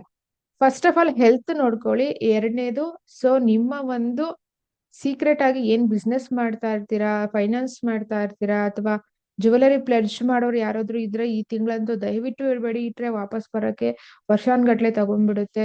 ಹೊಸದಾಗಿ ಲೋನ್ ಮಾಡೋರು ಸ್ವಲ್ಪ ಯೋಚನೆ ಮಾಡಿ ಆ ಡೇಟ್ ಮೂವ್ ಆದ್ಮೇಲೆ ಆದ್ರೂ ಮಾಡಿ. ಯಾಕೆ ಅಂತ ಹೇಳಿದ್ರೆ ಅಷ್ಟೊಂದು ಫೇವರಬಲ್ ಆಗಿ ಇರೋದಿಲ್ಲ. ಬೇಕೇ ಬೇಕು ಅಂದಾಗ ಮನೇಲಿ ಯಾರ್ದಾದ್ರೂ ಬೇರೆಯವ್ರು ಚೆನ್ನಾಗಿದ್ರೆ ಜಾತಕ ಅವ್ರ ಹೆಸರಲ್ಲಿ ನೀವು ಲೋನ್ ಮಾಡ್ಸೋದು, ಪ್ಲೆಡ್ಜ್ ಮಾಡೋದು, ರಿಸ್ಕ್ ತಗೊಳ್ಳೋದು ಮಾಡಿ. ಸೊ ಗೊತ್ತಿದ್ದು ತಪ್ಪು ಮಾಡ್ಕೋಬೇಡಿ. ಹಾಗೆ ಸೊ ನಿಮ್ಮ 8ನೇ ಮನೆ ಅಧಿಪತಿ ಕೂಡ 6ರಲ್ಲಿ ಕೂತಿರೋದ್ರಿಂದ ಆರೋಗ್ಯದ ವಿಚಾರದಲ್ಲಿ ಎಚ್ಚರಿಕೆಯನ್ನ ವಹಿಸ್ಬೇಕಾಗತ್ತೆ. ಕಿಡ್ನಿ ರಿಲೇಟೆಡ್ ಇಶ್ಯೂಸ್ ಯಾರಿಗಾದ್ರೂ ಇತ್ತು ಅಂತ ಹೇಳಿದ್ರೆ ಡಿಲೇ ಮಾಡಬೇಡಿ, ನೆಗ್ಲೆಕ್ಟ್ ಮಾಡಬೇಡಿ. ಹಾಗೆ ಗುಪ್ತಾಂಗಗಳಿಗೆ ಸಂಬಂಧಪಟ್ಟ ಹಾಗೆ ಏನಾದ್ರೂ ಹೆಲ್ತ್ ಇಶ್ಯೂಸ್ ಇತ್ತು ಅಂದ್ರೆ ಸೊ ಟ್ರೀಟ್ಮೆಂಟ್ ನ ದಯವಿಟ್ಟು ತಗೊಳ್ಳಿ ಅಂತಾನೆ ಹೇಳ್ಬೇಕು. ಹಾಗೆ ಅಲ್ಲಿ ರಾಹು ಕೂಡ ಇರೋದ್ರಿಂದ ಅದು ಇನ್ನು ನಿಮ್ಗೆ ಮೆಡಿಸನ್ ಇನ್ಫೆಕ್ಷನ್ ಆಗೋ ಸಾಧ್ಯತೆ ಹೈಲಿ ತೋರಿಸ್ತಾ ಇದೆ. So be careful. As of now ನಿಮ್ಗೆ ಸಪೋರ್ಟ್ ಯಾರು ಇಲ್ಲ. ಯಾಕೆ ಅಂತ ಹೇಳಿದ್ರೆ ಗುರು ಅಷ್ಟಮದಲ್ಲಿ ಕೂತಿದ್ದಾನೆ, ಅವ್ನು ಮೂವ್ ಆಗ್ಬೇಕು at least. So next Saturn 5th house ಅದು ಫೇವರಬಲ್ ಇಲ್ಲ. ಸೊ ಹಾಗಾಗಿ ಟೋಟಲಿ ತುಲಾ ರಾಶಿ ಅಥವಾ ತುಲಾ ಲಗ್ನದವರಿಗೆ ಶುಕ್ರನ ಒಂದು ಅಂಶ ವಿಚಾರವಾಗಿ ಅಷ್ಟೊಂದು ಫೇವರಬಲ್ ಆಗಿಲ್ಲ. ದಯವಿಟ್ಟು ಎಚ್ಚರಿಕೆಯಿಂದ ಇರಿ. ಕೆಲವೊಂದು ಸೀಕ್ರೆಟ್ ಕಾಯಿಲೆಗಳು ಇಲ್ಲಿ ನಿಮ್ಗೆ ಹೈಲೈಟ್ ಆಗೋ ಸಾಧ್ಯತೆ ಇದೆ. ನೀವ್ ಯಾರು ಎಕ್ಸ್ಪೆಕ್ಟೇ ಮಾಡಿರೋದಿಲ್ಲ. ಡಾಕ್ಟರ್ ನಿಮಗೆ ನೋಡಿದ್ರೆ ಆತರ ಹೇಳ್ತಾರೆ. ಸೊ ಹಾಗಾಗಿ ಏನ್ ಮಾಡ್ಬೇಕು, ನಿಮ್ಮ ವೈಯಕ್ತಿಕ ಜಾತಕ ಅನ್ನೋದು ಚೆನ್ನಾಗಿದ್ರೆ ಸೊ ಇದು ನಿಮ್ಗೆ 30% ಕೊಡುತ್ತೆ. ಬಟ್ ಪೇಯ್ನ್ ದಿನಕ್ಕೆ 30%, ಅದು 1% ಪೇಯ್ನೇ ತಡಿಲಿಕ್ಕೆ ಆಗಲ್ಲ. ಇನ್ 30% ಅಂತ ಹೇಳಿದ್ರೆ ಸೊ ಡೆಫಿನೆಟ್ಲಿ ಕಷ್ಟ ಆಗುತ್ತೆ. ಟೋಟಲಿ ಯಾರ್ಯಾರಿಗೆ ಚೆನ್ನಾಗಿಲ್ಲ, ಸಿಂಹ ಮತ್ತೆ ತುಲಾದವ್ರಿಗೆ ಇಲ್ಲಿ ತನಕ ನಾವು ನೋಡಿರುವಂತಹ ಲಗ್ನಗಳಲ್ಲಿ ಅಷ್ಟೊಂದು ಫೇವರಬಲ್ ಆಗಿ ಇಲ್ಲ. ನೆಕ್ಸ್ಟ್ ನಾವು ವೃಶ್ಚಿಕಕ್ಕೆ ಬರೋಣ. ಸೊ 7ನೇ ಮನೆ ಅಧಿಪತಿ ಮತ್ತೆ 12ನೇ ಮನೆ ಅಧಿಪತಿ ಕೂತಿರೋದು ಎಲ್ಲಿ, 5ರಲ್ಲಿ. ಸೊ ಒಂದ್ ತಿಳ್ಕೊಳ್ಳಿ, ಇಷ್ಟು ದಿವಸ ನಿಮ್ಗೆ ಗೊತ್ತೇ ಇರೋದಿಲ್ಲ ನಿಮ್ಮ ಕುಲದೈವ ಯಾರು, ಅಥವಾ ಈ ತಿಂಗಳಲ್ಲಿ ನಿಮ್ಗೆ ಸಡನ್ ಆಗಿ ನಿಮ್ಮ ಕುಲದೈವ ಕನ್ಸಲ್ ಬರಬಹುದು ಅಥವಾ ನಿಮ್ಮ ಕುಲದೇವಿ ಕನ್ಸಲ್ ಬರಬಹುದು. ಹಾಗೆ ನಪುಂಸಕರು ನಿಮ್ಮನ್ನ ಹಣ ಕೇಳುವ ಸಾಧ್ಯತೆ ಇದೆ. ನೆಗ್ಲೆಕ್ಟ್ ಮಾಡ್ಬೇಡಿ. ಈ ತಿಂಗಳಲ್ಲಿ ನಿಮ್ಗೆ ಒಂದು ಮಿರಾಕಲ್ ನಡೆಯುತ್ತೆ, ಅದನ್ನ ನೀವು ಕಂಡುಹಿಡ್ಕೋಬೇಕಾಗತ್ತೆ. ಹಾಗೆ ಸೊ ದೇವಿ ದೇವಸ್ಥಾನಕ್ಕೆ ಭೇಟಿ ಕೊಡುವಂತಹ ಸಾಧ್ಯತೆ ಹೈಲಿ ಇದೆ. ಮಕ್ಕಳ ವಿಚಾರದಲ್ಲಿ ಯಾರಾದ್ರೂ ಟ್ರೈ ಮಾಡ್ತಾ ಇದ್ರೆ ಸೊ ಕನ್ಸೀವ್ ಅದು ನಿಲ್ಲೋದಿಲ್ಲ. ಸೊ ಹಾಗಾಗಿ ಬೆಟರ್ ಒಂದ್ ಸ್ವಲ್ಪ ನಿಮ್ಮ ಒಂದು ರೆಮಿಡೀಸ್ ನ ಮಾಡ್ಕೊಂಡು ನೀವು ಮುಂದೆ ಮೂವ್ ಆಗಿ. ಹಾಗೆ ದೇವಿ ದೇವಸ್ಥಾನಗಳಾಗಿ ಅಥವಾ ನಿಮ್ಮ ಬಿಸ್ನೆಸ್ ರಿಲೇಟೆಡ್ ಅಥವಾ ಮ್ಯಾರೇಜ್ ರಿಲೇಟೆಡ್ ಸಡನ್ ಆಗಿ ಸ್ವಲ್ಪ ಕಿರಿಕಿರಿ ಉಂಟು ಜಾಸ್ತಿ ಆಗುತ್ತೆ. 7 ಮತ್ತು 12 ಮನೆ ಅಧಿಪತಿ 5ರಲ್ಲಿ good, but Shukra 5th house is not good. So totally difficulties ನ ಫೇಸ್ ಮಾಡ್ತೀರಾ. ಲಿಟ್ಲ್ ಬಿಟ್ ಅವಮಾನಗಳು ಅಪವಾದಗಳು ಆಗುತ್ತೆ. 5ನೇ ಮನೆ ಎಲ್ಲದಕ್ಕೂ ಒಳ್ಳೇದಲ್ಲ. ಅದರಲ್ಲೂ ಮಕ್ಕಳ ವಿಚಾರದಲ್ಲಿ ಸ್ವಲ್ಪ ಎಚ್ಚರಿಕೆಯಿಂದ ಇರಿ. ಮಕ್ಳೇನಾದ್ರೂ ಹೊರಗಡೆ ಹೋಗಿ ಓದ್ತೀನಿ ಅಂದ್ರೆ ಒಂದಲ್ಲ 2 ಸರಿ ಚೆಕ್ ಮಾಡಿ ನೋಡಿ. ಅಂಡ್ ಮಕ್ಕಳು ಏನಾದ್ರು ಮದ್ವೆ ಟೈಮ್ ಬಂದಿದೆ ಅಂತ ಹೇಳಿದ್ರೆ ಮದ್ವೆ ಮಾಡ್ಬೇಕು ಅಂದ್ರೆ ಡೆಫಿನೆಟ್ಲಿ ಸ್ವಲ್ಪ ವಿಚಾರ ಮಾಡಿ. ಹಾಗೆ ಕೆಲವರು ಮಕ್ಕಳು 20-24 ಏಜ್ ಇರೋರು ಹೊಸದಾಗಿ ಬಿಸ್ನೆಸ್ ಸ್ಟಾರ್ಟ್ ಮಾಡ್ತೀನಿ ಅಂತ ಹಠ ಏನಾದ್ರು ಮಾಡ್ತಿದ್ರೆ ಒಂದ್ಸಾರಿ ಹಾರಸ್ಕೋಪ್ ಚೆಕ್ ಮಾಡ್ಕೊಂಡು ಟೈಮ್ ನೋಡಿ ಎಂಟ್ರಿ ಕೊಡಿ. ಸೊ ಇದು ಅಷ್ಟೊಂದು ಫೇವರಬಲ್ ಇಲ್ಲ ವೃಶ್ಚಿಕ ಲಗ್ನದವರಿಗೆ. ಮಕ್ಕಳ ವಿಚಾರದಲ್ಲಿ ತೊಂದರೆ ಆಗುತ್ತೆ, ಗವರ್ಮೆಂಟ್ ರಿಲೇಟೆಡ್ ತೊಂದರೆ ಆಗುತ್ತೆ. ಸೊ ನಿಮ್ಮ ಪೂರ್ವಿಕರಿಂದ ಸ್ವಲ್ಪ ಮನಸ್ಸಿಗೆ ಕಸಿವಿಸಿ ಆಗುತ್ತೆ. ಸ್ವಲ್ಪ ಮಾಟ ಮಂತ್ರದ ಪ್ರಯೋಗಗಳು ನಿಮ್ಮ ಮೇಲೆ ಆಗೋ ಸಾಧ್ಯತೆ ಹೈಲಿ ಇದೆ. ಅದಕ್ಕೆ ಹೇಳಿದ್ದು ಕನಸಲ್ಲಿ ಸೊ ಹೆಚ್ಚು ನಿಮ್ಗೆ ರಾಹು ಅಂಶ ಶುಕ್ರನ ಅಂಶ ಅದೇ ಹೇಳಿದ್ನೆಲ್ಲ ಹಾವುಗಳು ಹೆಚ್ಚು ಕಾಣಿಸಬಹುದು, ಅಥವಾ ಸೊ ಕುಲದೇವಿ ದರ್ಶನ ಆಗಬಹುದು. ಪದೇ ಪದೇ ದೀಪಾರಾಧನೆ ದೀಪಗಳು ಕನಸಲ್ಲಿ ಬರ್ತಾನೆ ಇರುತ್ತೆ. ಇದ್ರ ಇಂಡಿಕೇಶನ್ ಏನಪ್ಪಾ ಅಂದ್ರೆ ಏನೋ ಒಂದು ಹರಕೆ ಇಟ್ಕೊಂಡಿದ್ದೀರಾ ಅದನ್ನ ಕ್ಲಿಯರ್ ಮಾಡಿ, ರಿಯಲೈಸ್ ಆಗಿ. ಸೊ ಮನೇಲಿ ಕೇಳಿ ಅದಾದ ನಂತರ ರಿಯಲೈಸ್ ಆಗಿ. ಅಷ್ಟೊಂದು ಆ ಹೆವಿ ಪಾಸಿಟಿವ್ ಇಲ್ಲ, ಬಟ್ ಓಕೆ. ಇವ್ರಿಗೆ ಯಾರಿಗೆ ವೃಶ್ಚಿಕದವ್ರಿಗೆ ಹೆವಿ ಪಾಸಿಟಿವ್ ಇಲ್ಲ, ಬಟ್ ಇಟ್ಸ್ ಓಕೆ. ಯಾಕಂದ್ರೆ ನಿಮ್ಮ ಲಗ್ನಾಧಿಪತಿ ಕೂಡ ಒಳ್ಳೆ ಪ್ಲೇಸ್ ಅಲ್ಲಿ ಕೂತಿಲ್ಲ. ಸೊ ಅಟ್ ಎ ಟೈಮ್ ಹಾಕೊಂಡು ರುಬ್ಬುತ್ತೆ. ಸ್ವಲ್ಪ ಹುಷಾರಾಗಿ ನೋಡ್ಕೊಳ್ಳಿ. ನೆಕ್ಸ್ಟ್ ನಾವು ಧನುರ್ಗೆ ಹೋಗೋಣ. 6 ಮತ್ತು 12ನೇ ಮನೆ ಅಧಿಪತಿ 4ರಲ್ಲಿ ಕೂತಿದ್ದಾರೆ. ಯಾರ್ಯಾರು ಧನುರ್ ಲಗ್ನದಲ್ಲಿ ಇರುವಂತಹ ಗಂಡು ಮಕ್ಕಳು ತುಂಬಾ ಲೇಜಿ ಆಗೋ ಸಾಧ್ಯತೆ ಇರುತ್ತೆ. ಹಠ ಮಾಡೋದು ನನ್ಗೆ ಇದೇ ಕಾರ್ ಬೇಕು, ಇದೇ ಬೈಕ್ ಬೇಕು ಅಂತ ಹೇಳಿ. ಸೊ ಈ ಬಾರಿ ಲಾಕ್ ಆಗ್ತಿರೋ ಪೇರೆಂಟ್ಸ್ ಯಾರ್ಯಾರು ಧನುರ್ ಲಗ್ನದವರಿದ್ದೀರಾ ಸ್ವಲ್ಪ ನೋಡ್ಕೊಳ್ಳಿ. ಅವ್ರು ಹೇಳ್ದಾಗೆಲ್ಲ ನೀವು ಕೇಳಕ್ ಆಗೋದಿಲ್ಲ. ಏಕೆ ಅಂತ ಹೇಳಿದ್ರೆ ಟೈಮ್ ನೋಡ್ಕೊಂಡು ಎಂಟ್ರಿ ಕೊಡಿ. ಅಂಡ್ ನಿಮ್ಗೆ ಅವನ 6ನೇ ಮನೆ ಅಧಿಪತಿ ಮತ್ತೆ ಸೊ ನಿಮ್ಗೆ 11ನೇ ಮನೆ ಅಧಿಪತಿ ಕೂಡ ಅವನೇ. ಸೊ ಹಾಗಾಗಿ ಇಲ್ಲಿ ಸ್ವಲ್ಪ ವಿಚಾರ ಮಾಡಿ ನೀವು ಡಿಸ್ಕಷನ್ ನ ಮಾಡ್ಬೇಕಾಗತ್ತೆ. ಏನಕ್ಕೆ ಲೋನ್ಗಳನ್ನ ಹೆಚ್ಚು ತಗೊಳ್ಳೋದಾಗಿರ್ಬಹುದು, ಫ್ರೆಂಡ್ಸ್ ಮುಖಾಂತರ ಕೊಡಿಸಿ ಅಥವಾ ಫ್ರೆಂಡ್ಸ್ ಹತ್ರ ತಗೊಂಡು ನೀವು ವೆಹಿಕಲ್ ಕೊಡ್ಸೋದು, ಫ್ರೆಂಡ್ಸ್ ಹತ್ರ ತಗೊಂಡು ಫ್ಲಾಟು ಸೈಟು ರಿಜಿಸ್ಟ್ರೇಷನ್ ಮಾಡಿಸೋದು. ಸೊ ಸ್ವಲ್ಪ ರಿಸ್ಕಿ ಆಗುತ್ತೆ, ಫ್ಯೂಚರ್ ಅಲ್ಲಿ ರಿಸ್ಕಿ ಆಗುತ್ತೆ. ಸ್ವಲ್ಪ ನೋಡ್ಕೊಂಡು ಹ್ಯಾಂಡಲ್ ಮಾಡಿ. ಹೊಸದಾಗಿ ಕನ್ಸ್ಟ್ರಕ್ಷನ್ ಏನಾದ್ರೂ ಶುರು ಮಾಡ್ಬೇಕು ಅಂತ ಇದ್ರೆ ಸ್ವಲ್ಪ ಜಾತಕ ನೋಡಿ ಎಂಟ್ರಿ ಕೊಡಿ. ಗುರುಬಲ ಇದೆ ಅಂತ ನೀವು ಹೋಗ್ಬೇಡಿ. ಆಮೇಲೆ ಗುರು ಮೂವ್ ಆದ್ರೆ ಗುರುಬಲ ಬಂದ್ಬಿಡೋದಿಲ್ಲ ಅಲ್ಲಿ. ಸೊ ಜಾತಕದಲ್ಲಿ ಗುರು ಚೆನ್ನಾಗಿರ್ಬೇಕು, ಕನ್ಸ್ಟ್ರಕ್ಷನ್ ಮಾಡೋ ಯೋಗ ಇರ್ಬೇಕು, 4ನೇ ಮನೆ ಆಕ್ಟಿವೇಟ್ ಆಗಿರ್ಬೇಕು. ಸೊ ಇಲ್ಲಿ ತುಂಬಾ ಲೇಜಿ ಆಗೋ ಸಾಧ್ಯತೆ ಇರಿದೆ. ಗಂಡು ಮಕ್ಳು ಯಾರ್ಯಾರು ಕೆಲ್ಸಕ್ಕೆ ಹೋಗ್ತಿದಾರೆ ಇವ್ರಿಗೆಲ್ಲ ಇಂಟ್ರೆಸ್ಟ್ ಹೋಗುತ್ತೆ, ಅಥವಾ ಶಿಫ್ಟ್ಗಳು ಚೇಂಜ್ ಆಗೋದು, ಕೆಲಸ ಮಾಡಕ್ಕೆ ಇಂಟ್ರೆಸ್ಟ್ ಇಲ್ಲದೆ ಇರೋದು, ಲೇಜಿ ಸೋಂಬೇರಿ, so always bed ridden. So ಈ ತರ ಬರುತ್ತೆ. ಆನ್ಲೈನ್ ಗೇಮ್ಸ್ ಈ ತರ ಆಗುತ್ತೆ. ಇಲ್ಲ ನಾನು ಫಾರಿನ್ಗೆ ಹೋಗ್ಬಿಡ್ತೀನಿ, ನಾನು ಇಲ್ಲೇ ಇರೋದಿಲ್ಲ ಅಂತ ಹೇಳೋದು, ಇಲ್ಲ ನಾನು ಹೊಸದಾಗಿ ಬಿಸ್ನೆಸ್ ಶುರು ಮಾಡ್ಬಿಡ್ತೀನಿ ಅನ್ನೋದು. ಸೊ ಹಾಗಾಗಿ 4th ಹೌಸ್ ಶುಕ್ರ ಸೊ ಸೊ ಲೇಸಿ ಮಾಡುತ್ತೆ ಮನುಷ್ಯನ. 4th ಹೌಸ್ ಕಂಫರ್ಟ್ಸ್ ಅಲ್ವಾ, ಸುಖ ಸ್ಥಾನ, ಸುಖವಾಗಿರ್ಬೇಕು ಅಂತ ಹೇಳ್ತಾರೆ. ಬಾಯ್ಸ್ ಸುಖವಾಗಿರ್ಬೇಕು ಅಂತ ಹೇಳಿದ್ರೆ ಮತ್ತೆ ಮನೆಯಲ್ಲಿ ದುಡಿಯೋದು ಯಾರು? ಅಫ್ಕೋರ್ಸ್ ಗರ್ಲ್ಸು ದುಡಿತಾರೆ, ಬಟ್ ಹೈ ಪರ್ಸೆಂಟ್ ಜೆಂಟ್ಸೇ ವರ್ಕ್ ಹೆವಿ ಮಾಡೋದ್ರಿಂದ. ಇವನ್ ಲೇಡೀಸು ಯಾರಾದ್ರೂ ಇದ್ರೆ ನಿಮಗೂ ಕೂಡ ಇದೇ ತರ ಥಾಟ್ ಬರುತ್ತೆ. ಸೊ ಹಾಗಾಗಿ ನೋಡ್ಕೊಳ್ಳಿ. ಧನು ಲಗ್ನದವರಿಗೆ ಅಷ್ಟೊಂದು ಫೇವರಬಲ್ ಆಗಿಲ್ಲ, ಬಟ್ ಓಕೆ. ಹೆವಿ ಡ್ಯಾಮೇಜ್ ಇಲ್ಲ. ತುಲಾ ಮತ್ತೆ ಸಿಂಹದವ್ರಿಗಿರೋ ತರ ಡ್ಯಾಮೇಜ್ ಇಲ್ಲ, ಬಟ್ 50-50 ವೃಶ್ಚಿಕ ಮತ್ತೆ ಧನುರ್ಗೆ. ನೆಕ್ಸ್ಟ್ ಮಕರಕ್ಕೆ ಬರೋಣ. ಮಕರದವರಿಗೆ ನಿಮ್ಮ 5ನೇ ಮನೆ ಅಧಿಪತಿ, ನಿಮ್ಮ 10ನೇ ಮನೆ ಅಧಿಪತಿ ಹೋಗ್ತಾ ಇರೋದು 3ನೇ ಮನೆಯಲ್ಲಿ. ಸೊ ಡೆಫಿನೆಟ್ಲಿ ಜಾಬ್ ಅಲ್ಲಿ ಸಡನ್ ಟ್ರಾನ್ಸ್ಫರ್ ಇರುತ್ತೆ. So positive. 3rd house Shukra is very good. Definitely traders ಯಾರ್ಯಾರು ಇದ್ದೀರಾ, ಟ್ರೇಡಿಂಗ್ ಮಾಡ್ತಾ ಇದ್ದೀರಾ, ಡೇ ಟ್ರೇಡಿಂಗ್ ಆಗಿರಬಹುದು ಅಥವಾ ಮ್ಯೂಚುವಲ್ ಫಂಡ್ ಶೇರ್ಸ್, ಸೊ ಈ ತರ ಯಾರ್ಯಾರು ಇದ್ದೀರಾ ಟ್ರೇಡರ್ಸ್ಗೆ ತುಂಬಾನೇ ಅಧಿಕ ಲಾಭ ತೋರಿಸ್ತಾ ಇದೆ. Online betting games, tours and travels, so ಈ ತರ ಯಾರಿದ್ದೀರಾ, media, writers, creators, so editors, sports. So already 22ನೇ ತಾರೀಕು T20 ಮ್ಯಾಚ್ ಬೇರೆ ಬರ್ತಾ ಇದೆ. ಸೊ ಸ್ಪೋರ್ಟ್ಸ್ ಅಲ್ಲಿ ಇರೋರಿಗೆ ಒಳ್ಳೆ ಹೈಲಿ ನೇಮ್ ಫೇಮ್ ಬರುತ್ತೆ ಈ ಬಾರಿ. ಯಾಕಂದ್ರೆ ಲಗ್ನಾಧಿಪತಿ ಕೂಡ ನಿನ್ನೆ ಮಾರ್ಚ್ಗೆ 3ನೇ ಮನೆಗೆ ಹೋಗ್ತಾನೆ. So very good. ಶನಿ 3ನೇ ಮನೆ ವೆರಿ ಗುಡ್ ಆಗಿರೋದ್ರಿಂದ. ಹಾಗೆ ಇಲ್ಲಿ ಗುರುನು ನಿಮ್ಗೆ ಆಲ್ಮೋಸ್ಟ್ ಆಲ್ ಸಪೋರ್ಟಿಂಗ್ಗೆ ಬರುತ್ತೆ ಹೋಗಿದ ತಕ್ಷಣ, ಆಸ್ಪೆಕ್ಟ್ಸ್ ಪಾಸಿಟಿವ್ ಆಗಿರೋದ್ರಿಂದ.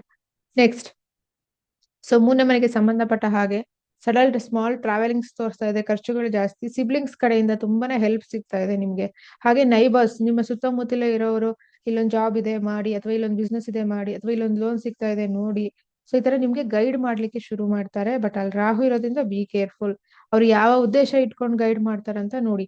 ಹಾಗೆ ಹೌಸ್ ಯಾರಾದ್ರೂ ಸೆಕೆಂಡ್ ಫ್ಲೋರ್ ಇದೆ, ಥರ್ಡ್ ಫ್ಲೋರ್ ನಾನು ಅಪ್ಗ್ರೇಡ್ ಮಾಡ್ತಾ ಇದ್ದೀನಿ, ಫೋರ್ತ್ ಫ್ಲೋರ್ ಅಪ್ಗ್ರೇಡ್ ಮಾಡ್ತಾ ಇದ್ದೀನಿ, ಅಥವಾ ವೆಹಿಕಲ್ ನಾನು ಅಪ್ಗ್ರೇಡ್ ಮಾಡ್ತಾ ಇದ್ದೀನಿ ಅನ್ನೋರಿಗೆ ಇದೊಂದು ಪಾಸಿಟಿವ್ ಟೈಮ್, ಡೆಫಿನೆಟ್ಲಿ ಚೆನ್ನಾಗಿದೆ. ಮೀಡಿಯಾದಲ್ಲಿರೋರಿಗೆ ಒಂದು ಪ್ರಶಸ್ತಿ ಅಥವಾ name fame, award reward, so highly ಸಾಧ್ಯತೆ ಈ ಬಾರಿ ತೋರಿಸ್ತಾ ಇದೆ. ನೆಕ್ಸ್ಟ್ ಇನ್ನೊಂದು ವಿಚಾರ ಏನಪ್ಪಾ ಅಂತ ಹೇಳಿದ್ರೆ, ಸೊ ತಂಗಿಯರ ಅಥವಾ ತಮ್ಮಂದಿರಿಗೆ ಸೊ ನಿಮ್ಮ ಕಡೆಯಿಂದ ತುಂಬಾನೇ ಹೆಲ್ಪ್ ಹೋಗ್ತಾ ಇದೆ ಈ ಬಾರಿ. ಸೊ ಅದು ನಿಮ್ಗೆ ಈ ಬಾರಿ ಪಾಸಿಟಿವ್ ಇರುತ್ತೆ. ಏನೋ ಅವ್ರ ಲೈಫಲ್ಲಿ ನೀವು ತುಂಬಾನೇ ಇಂಪಾರ್ಟೆಂಟ್ ಆಗುವಂತಹ ಒಂದು ಡಿಸಿಷನ್ ನ ತಗೋತಾ ಇದ್ದೀರಾ. So very good. ನೆಕ್ಸ್ಟ್ ಕುಂಭಕ್ಕೆ ಹೋಗೋಣ. ಡೆಫಿನೆಟ್ಲಿ ಕುಂಭದವರಿಗೆ ನಿಮಗೆ 2ನೇ ಮನೆ ಶುಕ್ರ ಹೋಗ್ತಾ ಇದ್ದಾನೆ. ಅವನು ನಿಮ್ಗೆ 4ನೇ ಮನೆ ಅಧಿಪತಿ, ಹಾಗೆ 9ನೇ ಮನೆ ಅಧಿಪತಿ, ಸೊ ಭಾಗ್ಯಾಧಿಪತಿ ದ್ವಿತೀಯದಲ್ಲಿ. ಸೊ ಒಳ್ಳೆ ಟೈಮು ಯಾವ ವಿಚಾರಕ್ಕೆ, ವೆಹಿಕಲ್ ತಗೊಳಕ್ಕೆ, ಪ್ರಾಪರ್ಟಿ ತಗೊಳಕ್ಕೆ, ಸಮಾಜದಲ್ಲಿ ಒಂದು ಒಳ್ಳೆ ಹೆಸರು ಕೀರ್ತಿ, ಎಜುಕೇಶನ್ ಕಂಪ್ಲೀಟ್ ಮಾಡಕ್ಕೆ, ಹೊಸದಾಗಿ ಬಿಸ್ನೆಸ್ ಶುರು ಮಾಡಕ್ಕೆ, ಹಾಗೆ ಮದುವೆಗೆ. ಅದರೊಟ್ಟಿಗೆ ಹಣ ಏನಾದ್ರೂ ಹೋಲ್ಡ್ ಆಗಿದ್ರೆ, ಲಗ್ನದಲ್ಲೇ ಶನಿ, ಡೆಫಿನೆಟ್ಲಿ ಹಣನೂ ಹೋಲ್ಡ್ ಆಗಿದೆ, ಕೆಲಸಗಳು ಹೋಲ್ಡ್ ಆಗಿರುತ್ತೆ. ಲಗ್ನದಲ್ಲಿ ಶನಿ ನೀಚ ಅಲ್ವಾ, ಸೊ ಹಾಗಾಗಿ ಈಗ ನಿಮ್ಗೆ ಲಕ್ಕಿ ಟೈಮ್ ಯಾರಿಗೆ ಕುಂಭದವ್ರಿಗೆ ಲಕ್ಕಿ ಟೈಮ್ ಯಾವ್ದಪ್ಪ ಅಂತ ಹೇಳಿದ್ರೆ, ಏಪ್ರಿಲ್ 13ನೇ ತಾರೀಕಿಂದ ಮೇ 30ನೇ ತಾರೀಕು ನಿಮ್ ಲೈಫಲ್ಲಿ ಒಂದು ಟರ್ನಿಂಗ್ ಇದೆ ನೋಡ್ಕೊಳ್ಳಿ. ಮೇ 31 ಅದ್ರಲ್ಲೂ ನಿಮ್ಗೆ ಸೊ ಈಗೇನ್ ಈ ಒಂದು ರೆಟ್ರೋ ಪೀರಿಯಡ್ ಮುಂಚೆ ಇರುತ್ತಲ್ಲ, ಅದು ಕೂಡ ಸಪೋರ್ಟ್ ಮಾಡುತ್ತೆ. ಫೆಬ್ರವರಿ 4ನೇ ತಾರೀಕಿಂದ ಸೊ ಮಾರ್ಚ್ 1ನೇ ತಾರೀಕು ಒಳಗಡೆ ಒಂದು ಮಿರಾಕಲ್. ಏನ್ ಮಿರಾಕಲ್ ಅಂದ್ರೆ, ಎಸ್ಪೆಷಲಿ ಹಣ, ಎಲ್ಲರಿಗೂ ಹಣನೇ ಇಂಪಾರ್ಟೆಂಟ್ ಈ ಜನರೇಷನ್ಗೆ. ನಿಮ್ಮ ಹಣ ನಿಮ್ಗೆ ವಾಪಸ್ ಬರುತ್ತೆ. ನಿಮ್ಮ ಪಿತ್ರಾರ್ಜಿತ ಆಸ್ತಿಯಲ್ಲಿ ಏನಾದ್ರು ಡಿಸ್ಕಷನ್ಸ್ ಇದ್ರೆ ಈಗ ಲಾ ಮುಖಾಂತರ ಕ್ಲಿಯರ್ ಆಗುತ್ತೆ, 9th house law.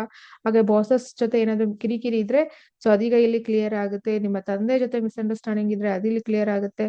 So totally positive for all the section. ಹಾಗೆ ಒಳ್ಳೆ ಹೆಸರು ಕೀರ್ತಿ ಕೂಡ ಬರ್ತಾ ಇದೆ. ಖಂಡಿತ ಎಲ್ಲರಿಗೂ ಒಳ್ಳೇದಾಗ್ಲಿ, ನಿಮಗೂ ಒಳ್ಳೇದಾಗ್ಲಿ. ನೆಕ್ಸ್ಟ್ ಫೈನಲ್ ಆಗಿ ಮೀನ ಲಗ್ನಕ್ಕೆ ಹೋಗೋಣ. ಸೊ 3 ಮತ್ತು 8ನೇ ಮನೆ ಅಧಿಪತಿ ಲಗ್ನದಲ್ಲಿ, ಇಲ್ಲಿ ಸ್ವಲ್ಪ ನೋಡ್ಕೋಬೇಕಾಗುತ್ತೆ. ಎಸ್ಪೆಷಲಿ ಮೀನ ರಾಶಿ ಅಥವಾ ಲಗ್ನದವರು ಭಯ ಯಾರು ಪಡೋಂಗಿಲ್ಲ. ಎಂಡ್ ಆಫ್ ದ ಡೇ ಕರ್ಮ, ನಮ್ಮ ಕರ್ಮಫಲ ಏನಿದೆಯೋ ಅದೇ ನಮ್ಗೆ ಬರೋದು. ಬಟ್ ಇಲ್ಲಿ ಸ್ಪೆಷಲ್ ಆಗಿ ನಾನು ಯಾಕೆ ಮೀನ ರಾಶಿ ಅಥವಾ ಲಗ್ನ ತಗೊಂಡಿದ್ದೀನಿ ಅಂದ್ರೆ, ಒಂದು ರಾಹು ಇದ್ದಾರೆ ಆಲ್ರೆಡಿ. ನೆಕ್ಸ್ಟ್ ಮಾರ್ಚ್ 29ನೇ ತಾರೀಕು ಶನಿ ಬರ್ತಾರೆ. ಈಗ ಇಲ್ಲ ಶುಕ್ರ ಮೇ 31ನೇ ತಾರೀಕುವರೆಗೂ ಇರ್ತಾರೆ. ಅಷ್ಟಮಾಧಿಪತಿ ಲಗ್ನದಲ್ಲಿ ಅಷ್ಟೊಂದು ಒಳ್ಳೇದಲ್ಲ, ಕಂಟಕ ಇರತ್ತೆ ಯಾವ ವಿಚಾರಕ್ಕೆ, ದೇಹದ ವಿಚಾರವಾಗಿ. ಹಾಗೆ ಶುಕ್ರ ನಿಮ್ಗೆ ಯೋಗಕಾರಕ ಕೂಡ ಅಲ್ಲ, ಲಗ್ನದಲ್ಲೇ ಉಚ್ಚ ಆಗಿರೋದ್ರಿಂದ ಯಾರಿಗಾದ್ರೂನು ಕೆಟ್ಟ ಕಾಯಿಲೆಗಳಿದ್ದರೆ, ಅದು ನಿಮಗ್ ಗೊತ್ತಿದ್ದರೆ ಅದರ ಬಗ್ಗೆ ಗಮನ ಕೊಡಿ. ರಿಪೋರ್ಟ್ ಅಥವಾ ಬ್ಲಡ್ ರಿಪೋರ್ಟ್ ಏನ್ ಬರುತ್ತೆ ನೋಡ್ಕೊಳ್ಳಿ, ನಂಬರ್ 1. ಸೊ ಇಲ್ಲಿ ಯಾರ್ಯಾರಿಗಪ್ಪ ತುಂಬಾ ಮೈನಸ್ ಇದೆ ಅಂದ್ರೆ, ತುಲಾದವ್ರಿಗೆ, ಸಿಂಹದವ್ರಿಗೆ, ಮೀನ. ಇನ್ನು ಉಳಿದವ್ರಿಗೆಲ್ಲ ಚೆನ್ನಾಗಿದೆ, ಇವರಿಬ್ರಿಗೂ 50-50 ಇದೆ. ಬಟ್ ಮೀನ ರಾಶಿ ಮೀನ ಲಗ್ನದವ್ರಿಗೆ ಅಷ್ಟೊಂದು ಫೇವರಬಲ್ ಆಗಿಲ್ಲ. ಸಾಲ ಜಾಸ್ತಿ ಆಗುತ್ತೆ, ನಂಬರ್ 1.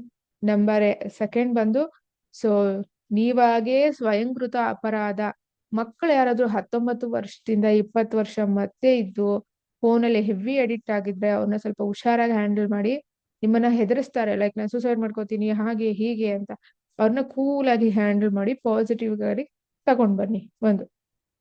3ನೇ ಮನೆ ಅಧಿಪತಿ ಕೂಡ ಅವನೇನೆ. ಸೊ ಇವರುಗಳಿಗೆ, ಮೀನ ರಾಶಿ ಅಥವಾ ಮೀನ ಲಗ್ನದವರಿಗೆ ತಮ್ಮ ತಂಗಿರ್ ಜೊತೆ ಮಿಸ್ಅಂಡರ್ಸ್ಟ್ಯಾಂಡಿಂಗ್ ಆಗುತ್ತೆ, ಅಕ್ಕಪಕ್ಕದವ್ರ ಜೊತೆ ಜಗಳ ಆಗುತ್ತೆ. ಅವ್ರೇನೋ ಕನ್ಸ್ಟ್ರಕ್ಷನ್ ಮಾಡ್ತಾ ಇದ್ರೆ ನಿಮಗ್ ಅದು ಇರಿಟೇಟ್ ಆಗಬಹುದು, ಅಥವಾ ಸೌಂಡ್ ರಿಲೇಟೆಡ್ ಇಶ್ಯೂಸ್ ಆಗಬಹುದು, ಅಥವಾ ಒಂದು ಸ್ಮಾಲ್ ಆಗಿ ಆಕ್ಸಿಡೆಂಟ್ ಆಗೋ ಸಾಧ್ಯತೆ ಕೂಡ ತೋರಿಸ್ತಾ ಇರೋದ್ರಿಂದ ಹುಷಾರಾಗಿರಿ. ನೀವು 3 ಜನ ಹುಷಾರಾಗಿರಿ. ಸೊ ಹಾಗಾಗಿ ಉಳಿದ ಎಲ್ಲಾರ್ಗು ಚೆನ್ನಾಗಿದೆ, ಈ 3 ರಾಶಿ ಲಗ್ನದವ್ರಿಗೆ ಚೆನ್ನಾಗಿಲ್ಲ. ಸೊ ಟೋಟಲಿ ಬ್ಯಾಡ್ ಏನೇನಿದೆ ಅಂತ ನಿಮಗ್ ಗೊತ್ತು. ಬ್ಯಾಡ್ ಅಂದ್ಮೇಲೆ ಬ್ಯಾಡ್. ಅಷ್ಟಮಾಧಿಪತಿ ಲಗ್ನದಲ್ಲಿ ಸೊ ಕಂಟಕ ಇರುತ್ತೆ. ಸೊ ಹಾಗಾಗಿ ಬಿ ಕೇರ್ಫುಲ್ ಅಂತ ಹೇಳಿದ್ರೆ ಏನು, ಸಾಲ ಮಾಡ್ಕೊಳಕ್ ಹೋಗ್ಬೇಡಿ, ಯಾರಿಗೆ ಶೂರ್ಕೆ ಹಾಕಕ್ ಹೋಗ್ಬೇಡಿ, ಯಾರನ್ನ ನಂಬಿ ಹಣ ಕೊಡ್ಬೇಡಿ, ಒಡವೆ ಕೊಡ್ಬೇಡಿ, ಕಾರು ಬೈಕು ಏನೂ ಕೊಡ್ಬೇಡಿ. 10 ನಿಮಿಷ ಇಲ್ಲೆಲ್ಲ ಹೋಗ್ ಬರ್ತೀನಿ ಅಂತ ತಗೊಂಡೋಗಿ ಎಲ್ಲ ಗುದ್ದಿರ್ತಾರೆ. ಸೊ ಹಾಗಾಗಿ ಬಿ ಕೇರ್ಫುಲ್.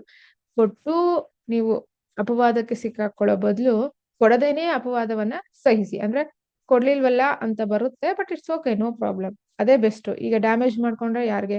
ಹಾಗಾಗಿ ಹೊಸದಾಗಿ ಸೈಟ್ ಖರೀದಿ ಮಾಡೋರ್ಗೆ ಮೋಸ ಆಗುತ್ತೆ. ಗೌರ್ಮೆಂಟ್ ರಿಲೇಟೆಡ್ ಯಾವ್ದಾದ್ರು ಸ್ಕೀಮ್ಸ್ ಬಂದಿದ್ರೆ ಲೋನ್ ಅದು ಇದು ಆಗುತ್ತೆ ಅಂದ್ರೆ, ಇಲ್ಲ ಏನು ಆಗೋದಿಲ್ಲ, ನಿಮಗ್ ಆಗೋದಿಲ್ಲ, ಮೋಸ ಆಗುತ್ತೆ, ಹುಷಾರಾಗಿರಿ. ಸೊ ಇದಿಷ್ಟು ವಿಚಾರಗಳು. ಅಗೇನ್ ನಾನು ತುಂಬಾ ಎಲ್ಲಾ ವಿಡಿಯೋದಲ್ಲೂ ಹೇಳ್ತಾ ಇದ್ದೀನಿ ನಿಮ್ಗೆ ಏನಂತ ಹೇಳಿ, ಆಸ್ಟ್ರೋ ಸಾಟರ್ನ್ ಕಡೆಯಿಂದ ಕೇವಲ ನ್ಯೂಮರಾಲಜಿ ಕ್ಲಾಸಸ್ ಮಾತ್ರ. ನ್ಯೂಮರಾಲಜಿ ಅಂದ್ರೆ ಬರೀ colour number lucky phone number ಅಲ್ಲ, ಅದನ್ನ ಹೊರತುಪಡಿಸಿನೂ ಇದೆ.